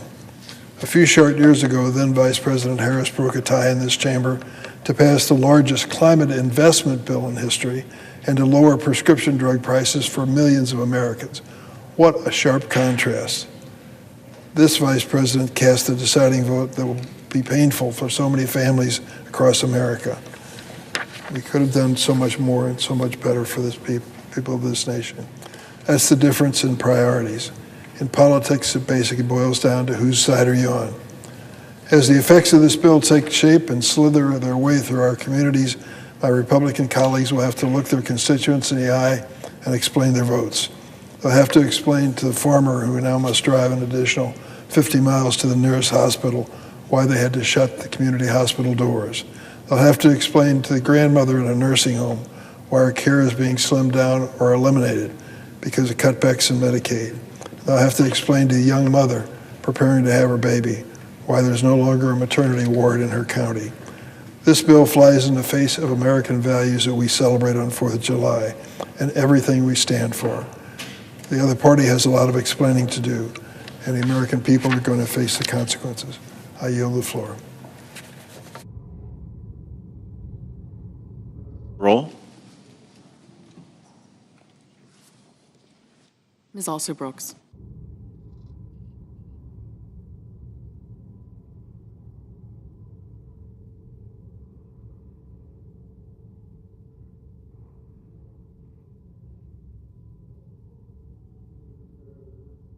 The senator from Iowa.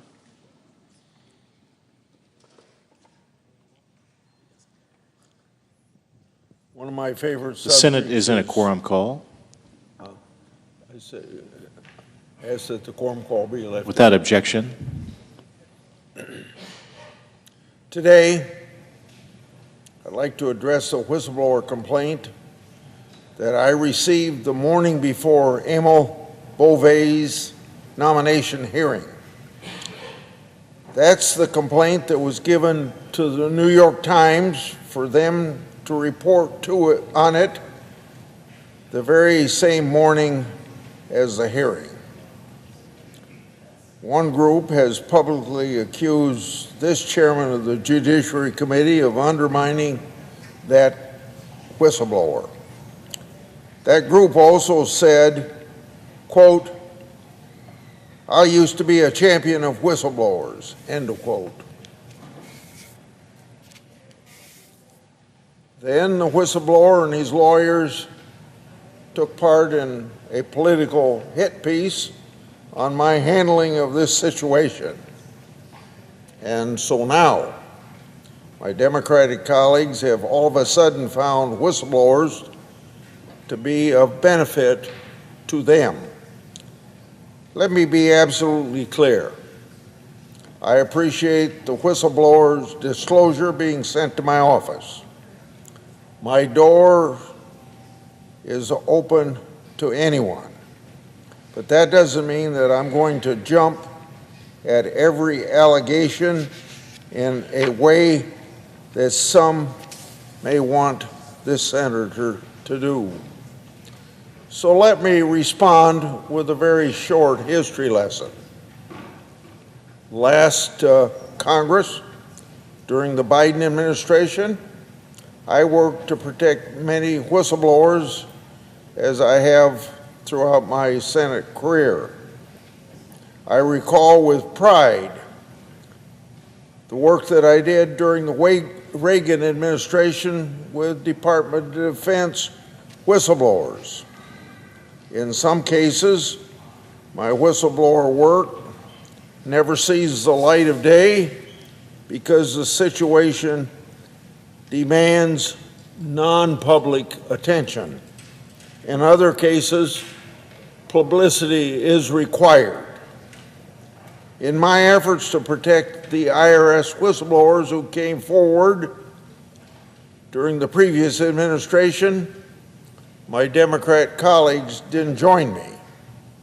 In my efforts to protect the Department of Homeland Security whistleblowers, my Democrats colleagues refused to join me. And those whistleblowers even disclosed problematic conduct during the Trump administration, conduct which that administration actually tried to fix. In my efforts to protect Health and Human Services whistleblowers, my Democratic colleagues didn't join me in that effort either.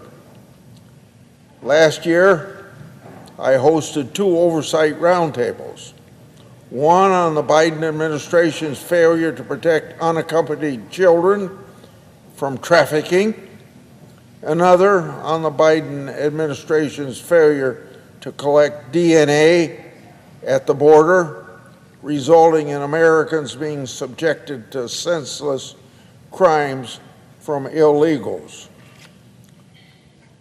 At that roundtable, the witnesses said that Rachel Morin's murder by an illegal could have been prevented had his DNA been taken by the border people as required under law.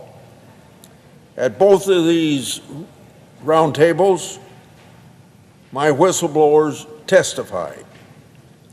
On both roundtables, not a single Democrat attended, even though I invited them to come. During Trump's first term, I made a public statement that it appeared the Ukraine complaint followed whistleblower laws. I said that even though I had serious concerns about the complaint's substantive legitimacy, concerns which have been proven right over time. Now, at that particular time, Democrat groups praised me.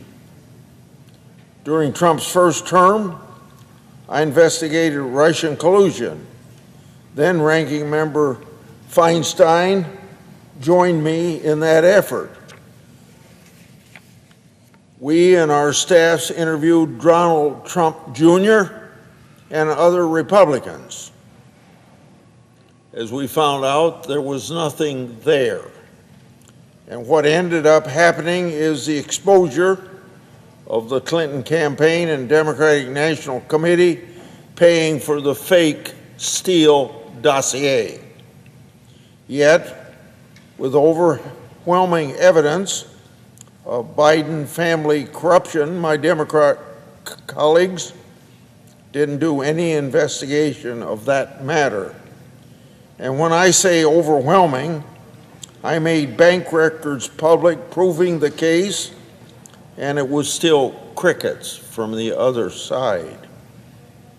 During the Kavanaugh nomination, many alleged whistleblowers came forward. I directed my oversight and investigative staffs to dig in. 45 witnesses were interviewed, 25 written statements, and over 400-page report. Some of those witnesses were sent to us by my Democrat colleagues.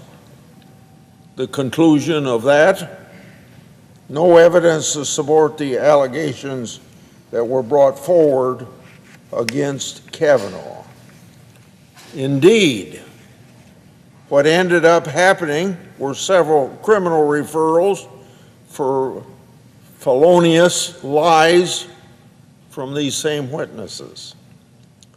This committee made 4 criminal referrals for materially false statements and obstruction.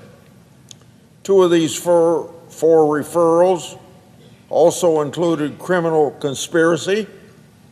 1 witness was referred to my staff by a fellow senator who also referred that witness to a reporter.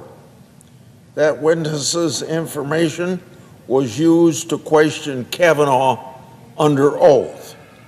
That witness later publicly admitted that they lied. When individuals provide fabricated allegations, it diverts committee resources when other time-sensitive investigations are ongoing.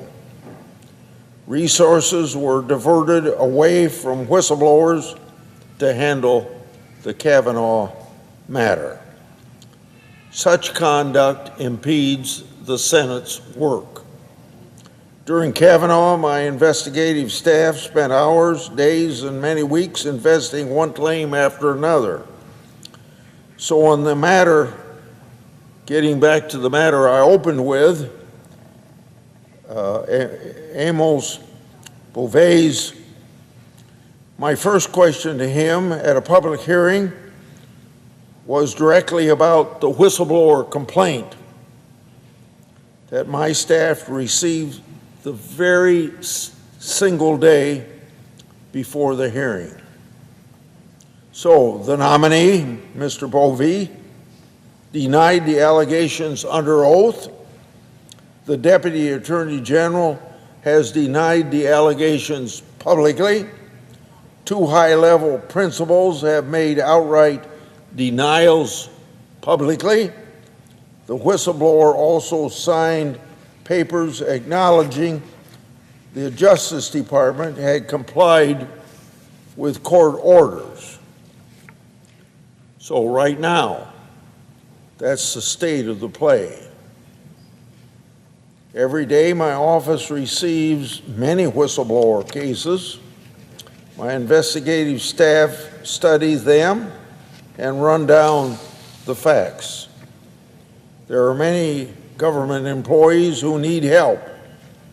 And just this year, I've had a lot of success with whistleblowers that were discriminated against, investigated against, maybe fired, maybe put on administrative leave, but in most cases, it was all an attempt to hurt them professionally, besides being out of a job. So in regard to these whistleblowers, some were finally helped, one of whom is a Democrat. My Department of Homeland Security whistleblowers got their guns, badges, and retirement back. On another example, I've spent significant time helping FBI whistleblowers, and it appears their cases are trending in the right direction. And guess what? One of those whistleblowers is also a Democrat. I'd always welcome more bipartisan oversight. It's just that the Democrats apparently don't want to join my efforts. So when I read unfounded public broadsides about my operation and that political piece I've already referred to, let what I said today be a reminder of my dedication to helping the whistleblower community.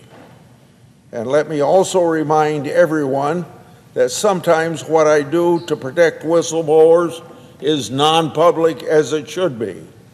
And I don't care about that. All I care about are the results of helping whistleblowers and bringing attention to the wrongs that the whistleblowers say are wrong within our government. I yield the floor, suggest the absence of a quorum. Clerk will call the roll. Ms. Also Brooks.